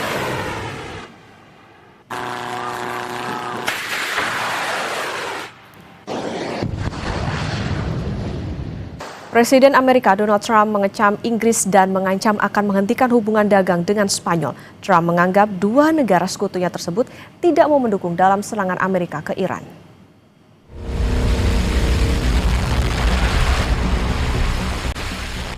Perang Amerika-Israel dengan Iran berimbas pada hubungan Amerika Serikat dengan negara sekutunya di NATO, khususnya Spanyol dan Inggris.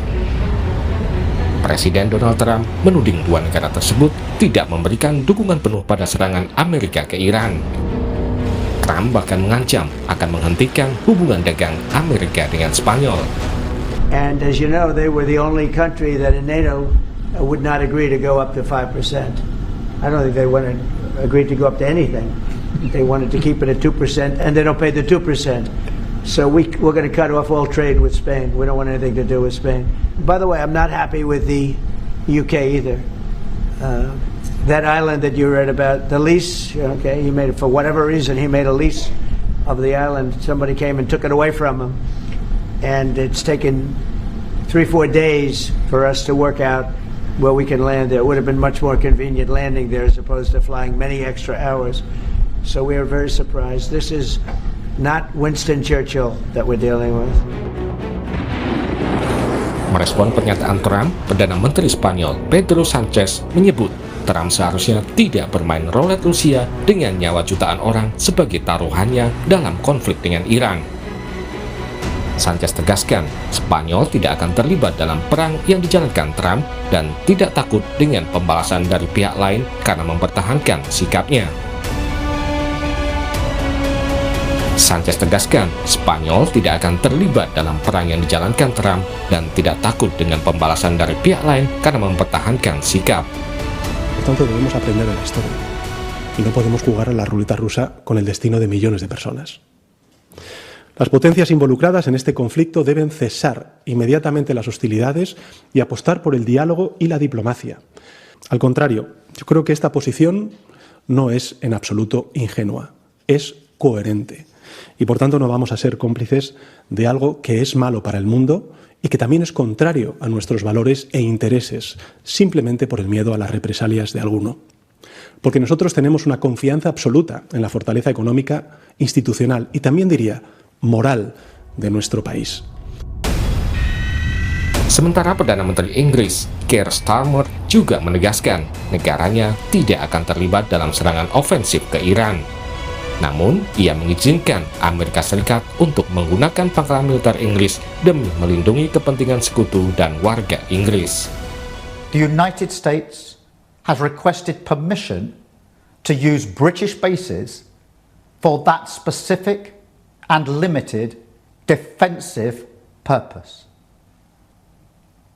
We have taken the decision to accept this request to prevent Iran firing missiles across the region, killing innocent civilians, putting British lives at risk, and hitting countries that have not been involved. I want to be very clear. We all remember the mistakes of Iraq, and we have learned those lessons. We were not involved in the initial strikes on Iran, and we will not join offensive action now. But Iran is pursuing a scorched earth strategy, so we are supporting the collective self-defense of our allies and our people in the region. Sementara di dalam negeri, Trump juga sempat menghadapi kritik dan kecaman dari warga dan anggota Senat. Namun perkembangan terbaru, voting anggota Senat Amerika gagal mengesahkan resolusi untuk menghentikan tindakan Trump melanjutkan perang dengan Iran. Liputan Kompas TV. Pemerintah Kabupaten Semarang menyiapkan lahan seluas 2,6 hektar untuk lokasi hunian sementara atau huntara warga terdampak longsor di Kecamatan Ungaran Timur. Informasi yang kami berikan usai jeda, saudara.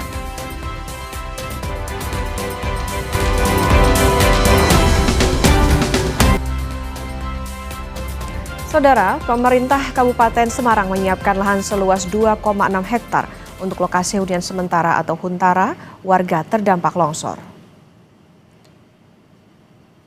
Dari hasil identifikasi, 22 keluarga terdampak longsor di Dusun Bandungan dan 24 keluarga di Dusun Dampu. Monitoring dilakukan tim gabungan pemerintah desa, pemerintah Kecamatan Ungaran Timur, BPBD maupun DPU Kabupaten Semarang. Dan sementara untuk mitigasi telah terpasang alat sistem peringatan dini. Bupati Semarang menyebut bencana tanah bergerak yang terjadi sejak tahun 2022 lalu dan kini telah mencapai lebih dari 5 hektar dan mengancam pemukiman warga.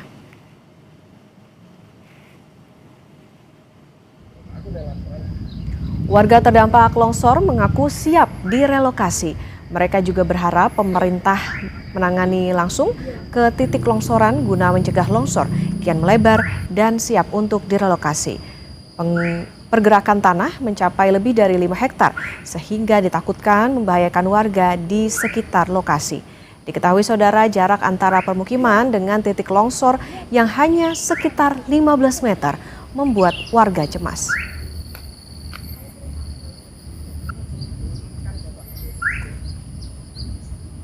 Berikutnya saudara, Bupati Sukabumi meninjau lokasi bencana pergerakan tanah di Desa Bantar Gadung, Kecamatan Bantar Gadung, Kabupaten Sukabumi, Jawa Barat. Pemerintah daerah berencana merelokasi warga terdampak tanah bergerak serta memberikan bantuan biaya kontrak rumah sambil menunggu proses relokasi. Sebagian warga saat ini masih mengungsi di tenda BPBD.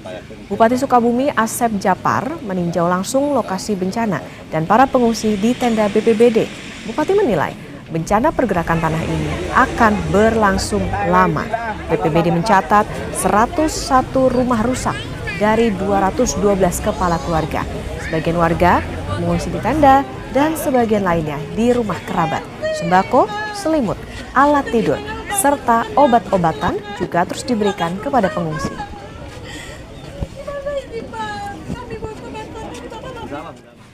Sebelumnya saudara, bencana tanah bergerak rusak puluhan rumah warga di Kabupaten Sukabumi, Jawa Barat. Warga terpaksa mengungsi ke rumah saudaranya dan posko pengungsian. Menurut warga, pergerakan tanah sudah terjadi dalam 1 minggu. Sejumlah retakan sudah terlihat, namun tidak begitu parah. Namun karena hujan deras, kerusakan makin parah dan membuat sebagian rumah tidak bisa dihuni. Saat ini, sebagian warga sudah mengungsi ke tempat yang lebih aman dan sebagian ada juga yang mengungsi di posko pengungsian. Informasi terkini penanganan bencana di Sukabumi dan juga Semarang akan disampaikan jurnalis Kompas TV Andris Mukhtar dan Febriana Mila bersama juru kamera Dedi Prasetyo. Kita ke Andris terlebih dahulu di Sukabumi. Andris, selamat pagi. Sudah berulang kali tanah bergerak terjadi di Sukabumi. Kali ini apa upaya penanganannya, Andris?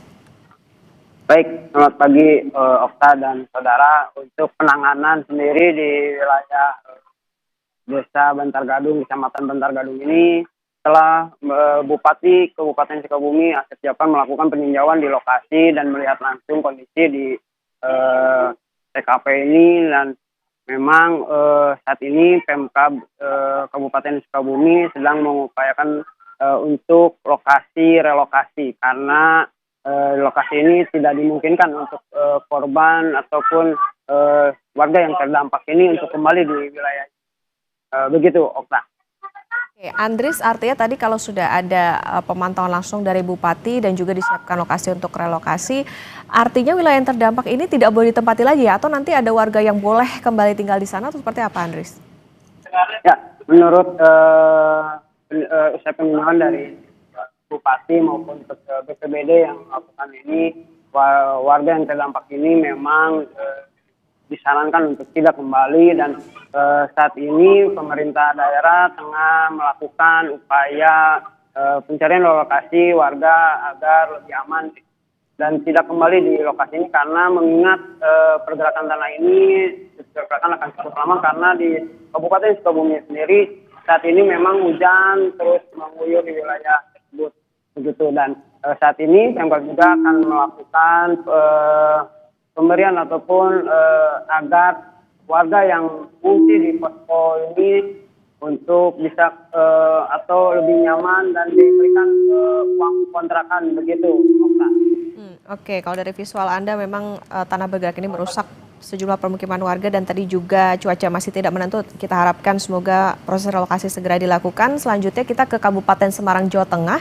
Ada jurnalis Kompas TV Febriana Mila dan juru kamera Dedi Setio. Mila, selamat pagi. Pemkab berencana membangun huntara untuk warga korban tanah longsor di sana. Tepatnya di wilayah mana huntara ini akan dibangun dan bagaimana keamanan struktur tanahnya dari kemungkinan longsor, Mila?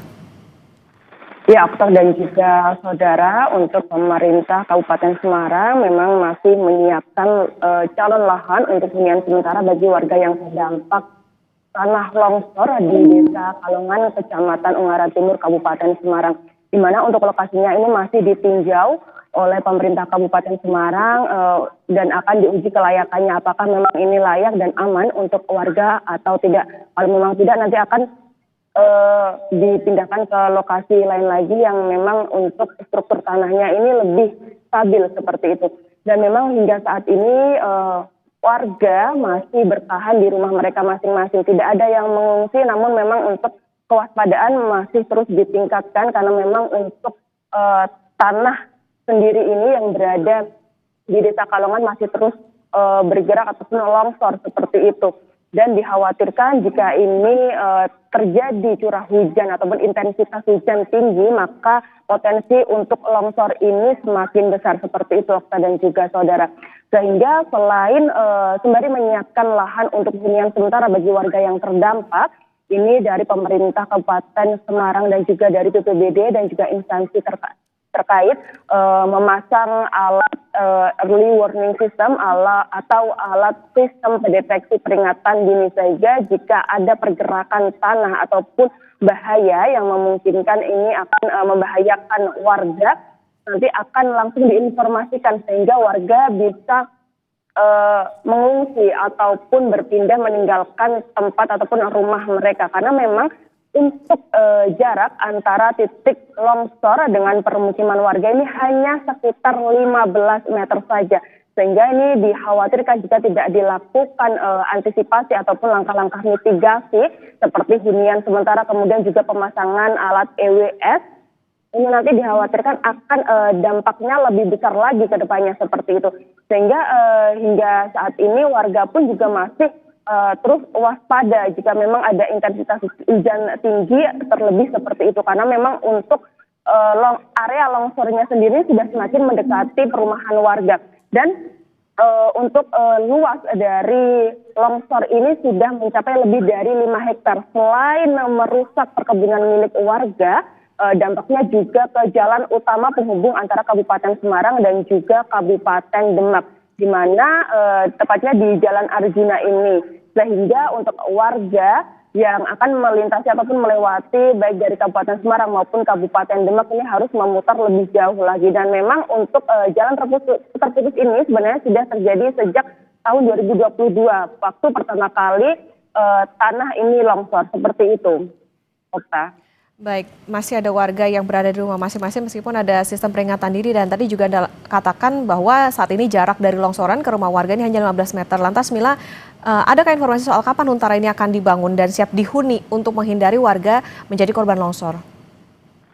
Ya, Okta dan juga saudara, memang masih belum bisa ditentukan kapan warga ini bisa direlokasi atau pindah ke lokasi yang lebih aman lagi, karena memang dari pemerintah Kabupaten Semarang masih menyiapkan lahannya yang direncanakan lahan untuk sementara ini 2,6 hektar, di mana lahan 2,6 hektar ini diperuntukkan bagi 22 kepala keluarga dari Dusun Badungan dan juga 24 kepala keluarga dari Dusun Dampu. Dan warga pun juga masih terus menunggu dan juga berharap untuk segera direlokasi, karena memang warga tidak menolak sebenarnya. Mereka juga karena ada kewaspadaan dan juga kecemasan karena longsor terus terjadi, apalagi ketika curah hujan yang tinggi seperti saat-saat ini. Sehingga warga berharap untuk relokasi ini bisa segera dilaksanakan jika memang untuk hunian sementaranya belum bisa ditempati atau belum bisa dibangun, bisa mengungsi ke pengungsian ataupun bisa dikontrakkan rumah seperti itu, Okta. Baik, terima kasih atas laporan Anda, jurnalis Kompas TV Febriana Mila dan juru kamera Dedi Setio dari Semarang, Jawa Tengah. Dan sebelumnya ada Andres Muhtar dari Sukabumi, Jawa Barat. Selamat bertugas kembali rekan-rekan. Saudara, sidang di Pengadilan Negeri Tebo Jambi berujung ricuh. Seorang terdakwa berhasil dibawa kabur oleh keluarganya. Kami hadirkan informasi yang usai jeda, tetap di Sapa Indonesia Pagi.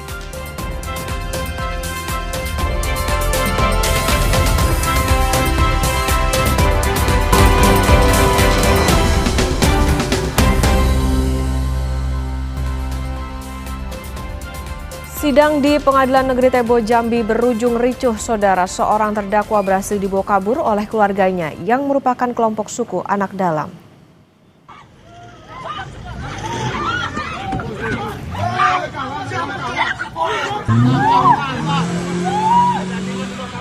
Kerusuhan terjadi di halaman Pengadilan Negeri Tebo Rabu sore. Terdakwa Bujang Rimbo direbut oleh sekelompok orang yang diduga keluarganya. Saat hendak dibawa kembali ke Lapas Muara Tebo, massa menyerang petugas dengan kayu dan batu. Massa menuntut terdakwa dilepaskan karena menganggap perkara telah selesai secara adat. Polisi masih melakukan pengejaran terhadap terdakwa.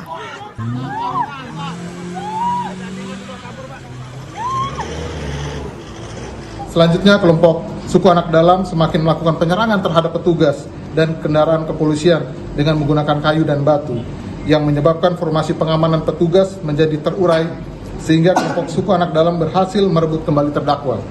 Selanjutnya, terdakwa dibawa kabur menggunakan kendaraan tersebut dengan kecepatan tinggi, bahkan sempat berupaya menabrak para petugas yang berusaha menghentikan pelarian. Beberapa petugas mengalami sakit akibat tindakan kekerasan, dan saat ini aparat kejaksaan, kepolisian, TNI bersama unsur terkait masih melakukan pengejaran terhadap terdakwa serta pihak-pihak yang terlibat dalam aksi anarkis tersebut. Kesorotan lain, saudara, Mabes Polri memastikan proses hukum terhadap anggota Polri di Makassar akan terus berjalan. Pelaku penembakan Ibtu N telah ditetapkan sebagai tersangka dan menjalani proses hukum pidana. Selain dikenakan kode etik, Ibtu N telah ditetapkan sebagai tersangka dalam kasus penembakan remaja di Makassar, Sulawesi Selatan. Karopenmas Humas Polri, Brigjen Truno Yudo menjelaskan pelaku penembakan sudah ditetapkan sebagai tersangka dan proses penahanan oleh Polresta Makassar. Karopenmas menyebut akan dilaksanakan proses kode etik terhadap tersangka. Truno Yudo juga menjelaskan evaluasi terhadap penggunaan senjata oleh anggota Polri terus dilakukan.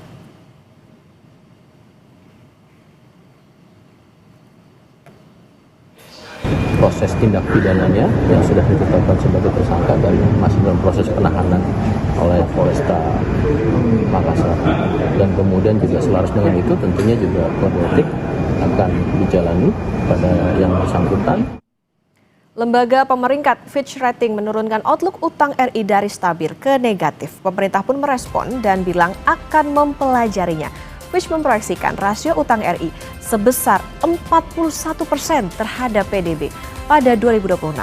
Bunga utang juga jadi beban. Apa ini sudah jadi alarm waspada? Usai jeda, Kompas Bisnis akan membahasnya bersama Yan Rahman.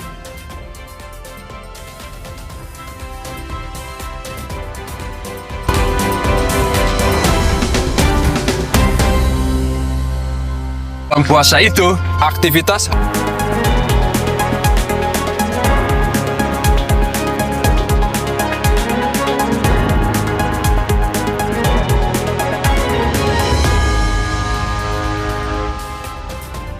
Anda menyaksikan Kompas Bisnis, Saudara, bersama saya Yan Rahman. Ada informasi dari lembaga pemeringkat Fitch Rating yang menurunkan outlook utang Indonesia dari stabil ke negatif. Pemerintah pun merespons dan bilang akan mempelajarinya.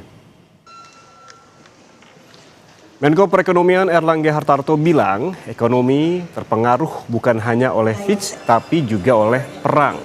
Meski demikian, Erlangga menyatakan akan mempelajari yang jadi fokus pertimbangan Fitch dalam menurunkan outlook, termasuk terhadap program makan bergizi gratis alias MBG yang dianggap akan membebani APBN pemerintah dalam jangka panjang.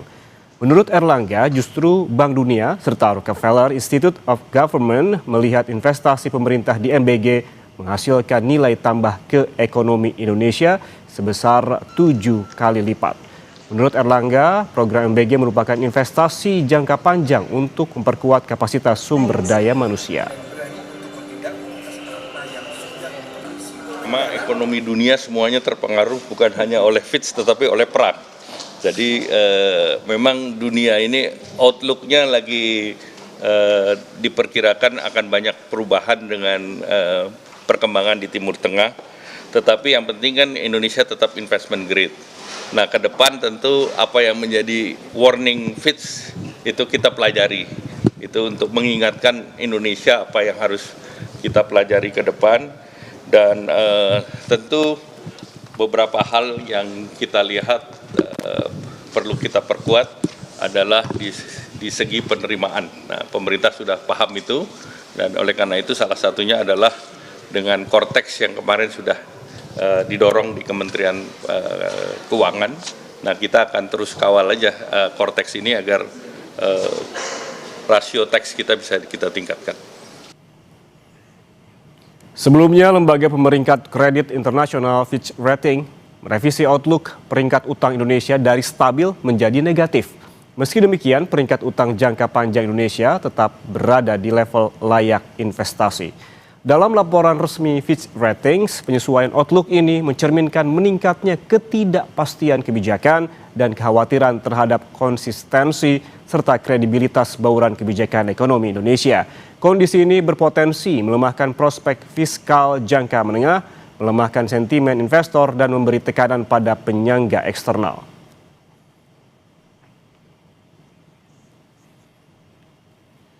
Sebelum Fitch, ada Moody's yang juga menurunkan outlook terhadap pasar utang Indonesia. Dalam rilis Moody's menyebutkan perubahan ini mencerminkan kebijakan yang makin sulit ditebak. Kekhawatiran terhadap tata kelola dan meningkatnya ketidakpastian yang bisa mempengaruhi kepercayaan investor. Sementara S&P yang kemungkinan ini akan memperbarui rating pada Juli nanti menilai terdapat potensi penurunan peringkat apabila defisit APBN melampaui ambang batas 3% terhadap PDB.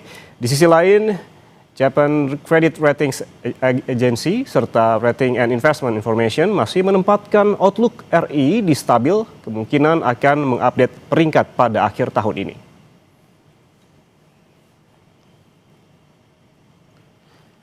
Saudara, dalam 10 tahun terakhir, pertumbuhan utang pemerintah jauh lebih kencang dibandingkan laju ekonomi. Kondisi ini mencerminkan beban utang relatif terhadap kapasitas ekonomi makin besar. Menurut data Direktorat Jenderal Pengelolaan Pembiayaan dan Risiko Kementerian Keuangan, Utang pemerintah telah melonjak dari masa pandemi di tahun 2020 sebesar 6.079 triliun rupiah menjadi 9.637,9 triliun rupiah pada 2025. Utang saat pandemi ditempuh karena kejadian luar biasa, misinya penyelamatan nyawa manusia. Dari grafik ini, utang pemerintah naik sebesar 3.588 triliun rupiah atau 58,5% sejak pandemi.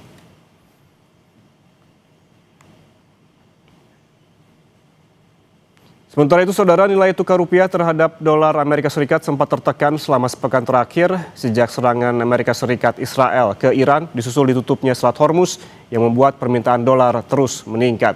Ditambah diturunkannya outlook RI oleh Fitch Ratings. Pada 26 Februari, rupiah masih di level 16.758 per dolar dan kian melemah hingga ke 16.911 per dolar pada hari Kamis. Namun rupiah terpantau menguat pada penutupan perdagangan di level 16.886.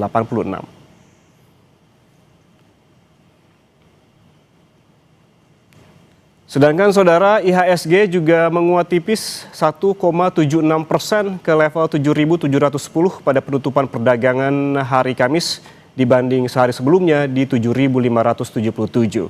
Sebelumnya selama sepekan IHSG yang masih berada di level 8.235 ini pada penutupan perdagangan pekan lalu turun lebih dari 9% pada Rabu kemarin.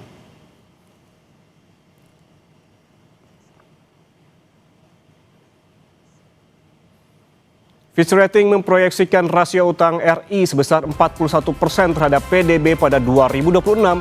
Bunga utang juga jadi beban. Apa ini sudah jadi alarm waspada? Usai jeda, Kompas Bisnis akan membahasnya lebih lengkap untuk Anda. Tetaplah bersama kami.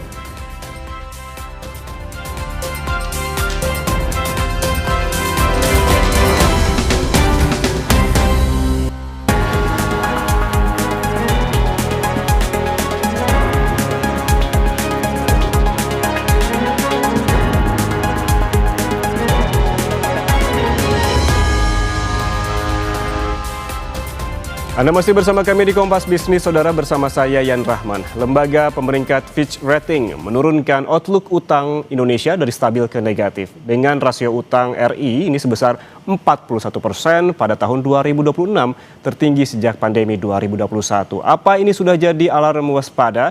Kita bahas bersama ekonom Universitas Paramadina Wijayanto Samirin. Pak Wija, selamat pagi. Pagi, Mas Yan. Pagi. Pak Wija, menurut Anda ini kan Fitch Ratings menurunkan outlook utang RI dari stabil ke negatif. Kemudian di sisi lain, pemerintah bilang fundamental ekonomi kita bagus. Analisis Anda masalahnya sebetulnya di mana? Ya, pertama kita harus mengapresiasi pemerintah ya, merespon Fitch ini bagus, tidak ada unsur denial.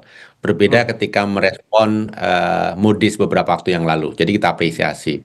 Yang kedua ya, memang kita harus pahami pemerintah ini kan supplier optimism. Pemerintah tidak boleh pesimis.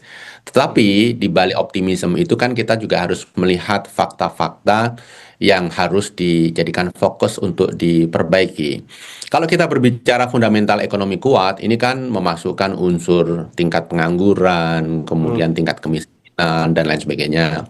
Tapi kalau kita berbicara Fitch, ini kan fokus kepada kemampuan pemerintah membayar hutang. Jadi fokusnya di situ. Jadi lebih banyak kepada aspek fiskal. Jadi kalau kita bedah fundamental fiskal kita, memang banyak isu, banyak permasalahan yang harus diperbaiki. Contoh kasus, tahun lalu defisit kita 2,92% PDB. Ini merupakan yang tertinggi pasca reformasi. Hanya kalah dibanding 2 tahun pada saat COVID. Tapi COVID kan ini krisis besar ya.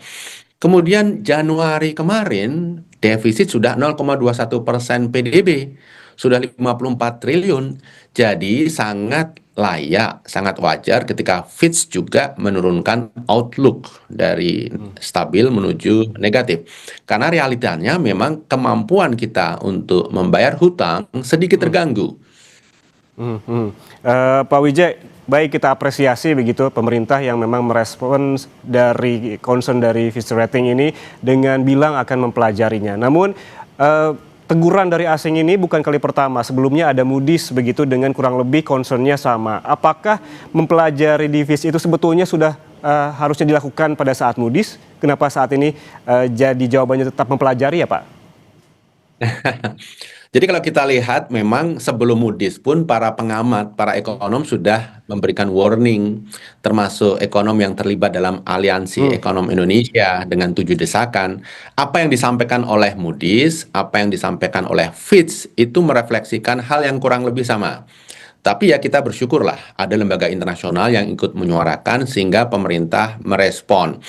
Memang Mas Yan, kalau kita lihat permasalahan kita itu mayoritas permasalahan struktural. Jadi perlu waktu panjang untuk bisa memperbaiki ini. Untuk meningkatkan tax ratio, untuk mengurangi ketergantungan utang, itu tidak bisa setahun 2 tahun, mungkin 5 tahun bahkan lebih. Nah, ketika pemerintah mengatakan akan mempelajari, saya rasa ini jawaban diplomatis. Karena sebenarnya pemerintah sudah tahu apa yang harus dilakukan. Tapi masukan dari Fitch dan Moody's ini merupakan dorongan untuk segera memprioritaskan langkah. Kalau kita bedah begitu ya Pak Wija, apa yang menjadi concern dan juga rilis dari Fitch Rating, ini kan menyoroti meningkatnya ketidakpastian kebijakan serta kekhawatiran terhadap konsistensi dan juga kredibilitas kebijakan Indonesia. Apakah ini lagi-lagi perkara soal transparansi Pak?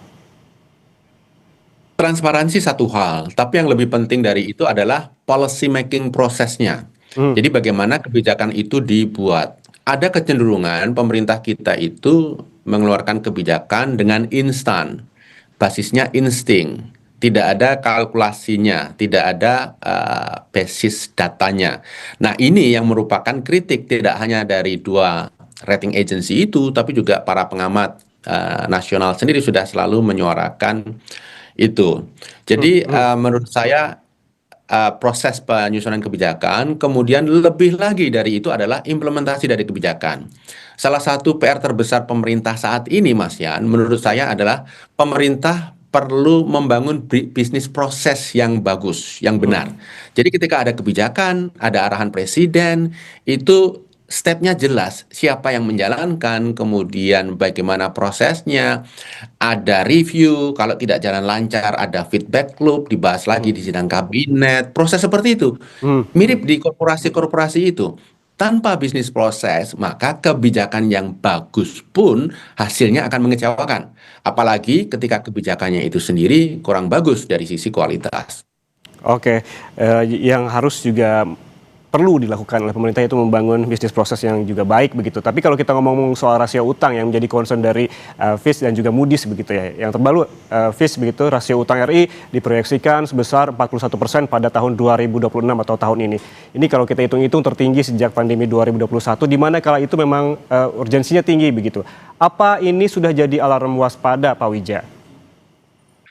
Iya, sekarang saja, tahun lalu saja, akhir tahun lalu sudah 4,08%. Jadi kalau dibulatkan ke atas sudah 40,8%. Kalau dibulatkan ke atas juga sudah 41%. Jadi angka Fitch ini menurut saya wajar. Bahkan hitungan saya itu akan 41,sekian%, hampir 42%.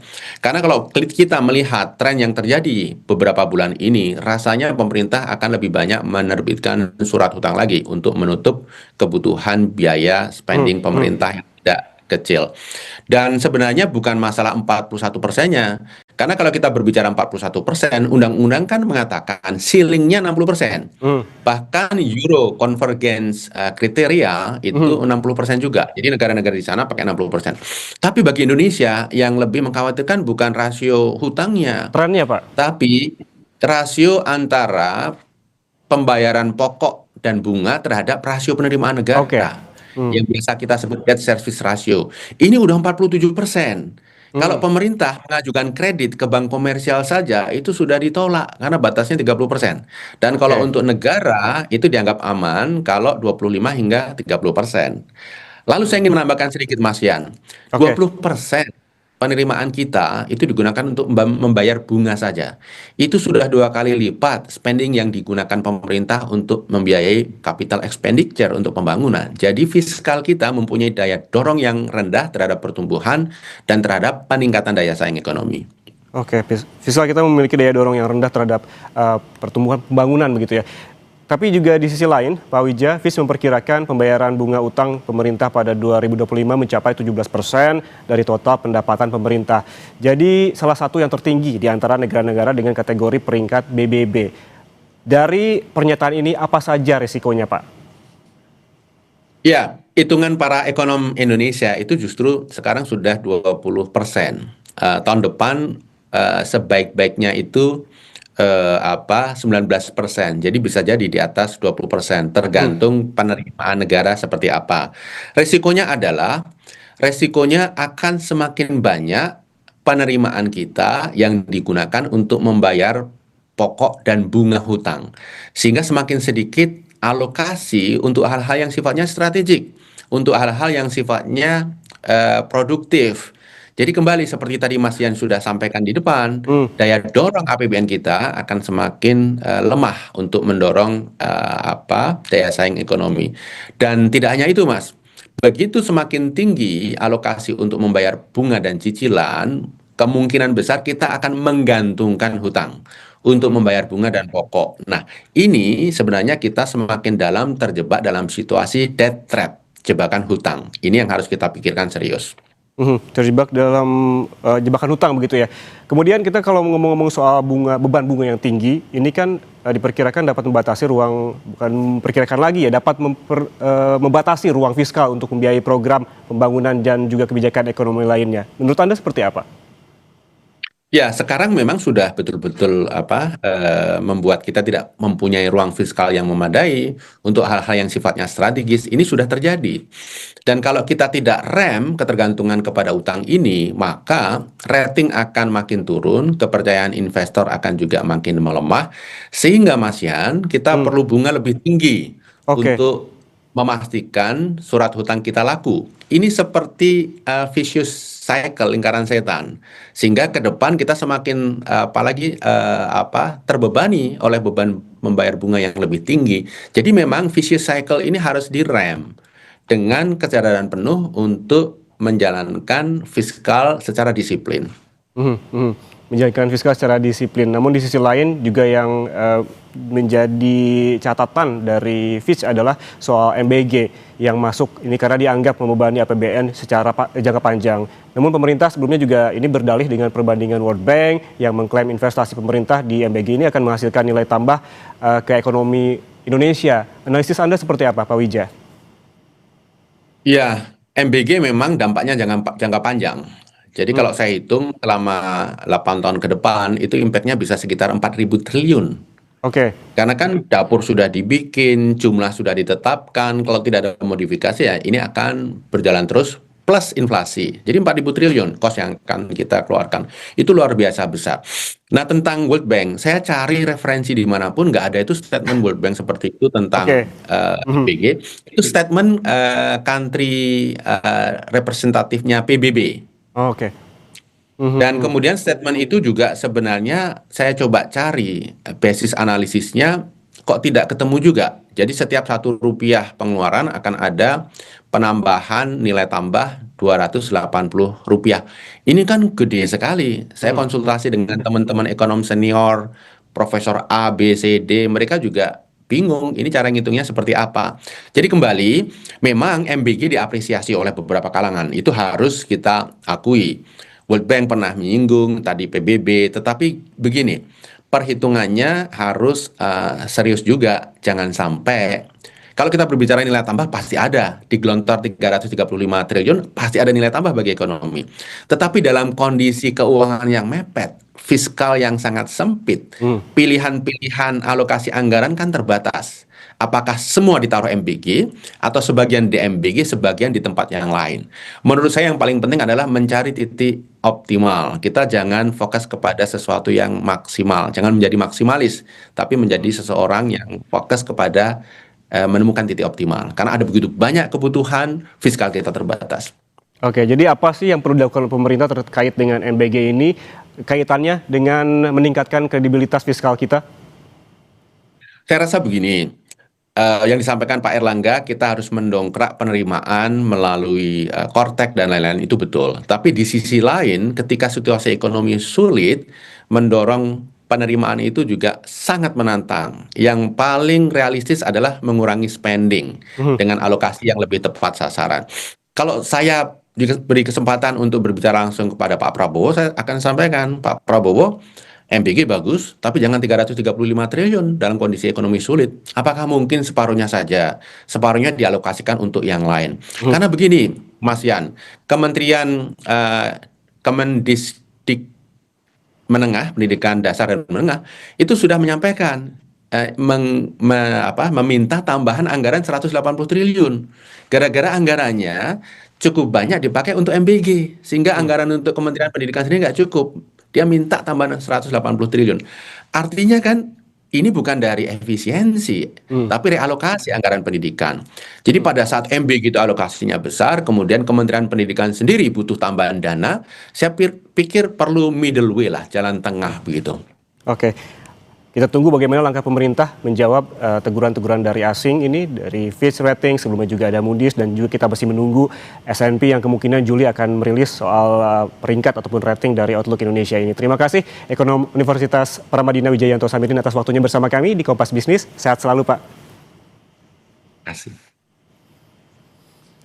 Saudara, jangan kemana-mana karena seusai jeda Sapa Indonesia Pagi akan kembali untuk Anda dengan informasi kebakaran menghanguskan sebuah rumah kontrakan di Kampung Babakan Sirna, Bogor, Jawa Barat. Satu balita meninggal akibat peristiwa ini.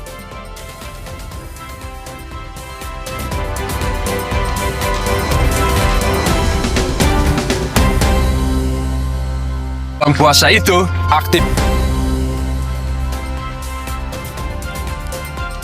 Kembali di Sapa Indonesia Pagi, saudara. Diduga sopir mengantuk, sebuah minibus menabrak dua pemotor dan pedagang kaki lima di kawasan Jalan Jenderal Sudirman, Jakarta, Jumat dini hari.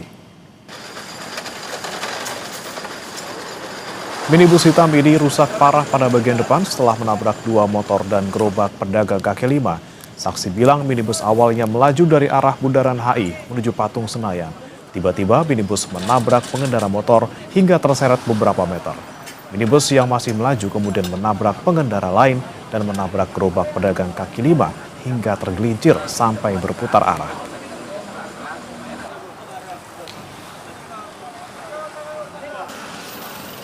Pelaku tadi ada di sebelah sana, agak lumayan kencang dan juga udah satu orang kena tabrak. Nah, satu orang kena tabrak itu korban keseret sampai sini, Bang. Lalu sampai sini kurang lebih ya 10 atau 15 meter dan menghajar satu motor lagi di korban. Korban lagi. Jadi tiga korban. Korban dan kerugian itu ada di gerobak bakso dan dua kendaraan bermotor. Satu korban itu udah dibawa ke rumah sakit ke IMC. Itu pas nabrak kenapa, ngantuk atau gimana, Bang? Kalau ngantuk sih kurang tahu, tapi sih pengakuan dari pelaku ngantuk, Bang. Kebakaran menghanguskan sebuah rumah kontrakan di Kampung Babakan Sirna, Kecamatan Bogor Tengah, Kota Bogor, Jawa Barat pada Kamis malam.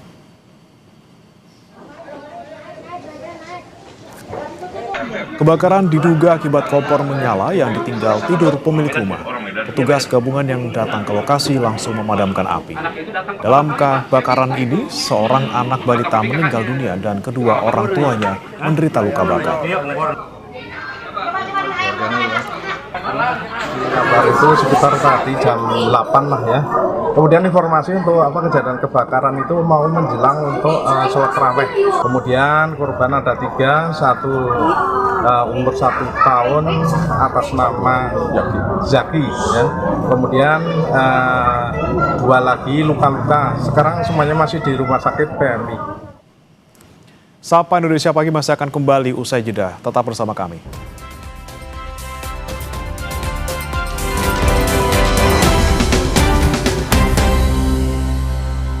Bulan puasa itu. Saudara, perbatasan Turki-Iran terlihat relatif tenang di tengah memanasnya konflik di Timur Tengah. Meski demikian, sejumlah warga masih terlihat menyeberang ke Turki. Iran melancarkan gelombang serangan baru terhadap Israel, pangkalan Amerika Serikat, serta negara-negara di sekitar kawasan. Serangan balasan Teheran terus meluas di tengah serangan Israel dan AS yang telah berlangsung selama 6 hari berturut-turut. Sejumlah warga yang menyeberang ke Turki mengaku hanya mencari keamanan sementara, namun tetap berencana kembali ke Iran.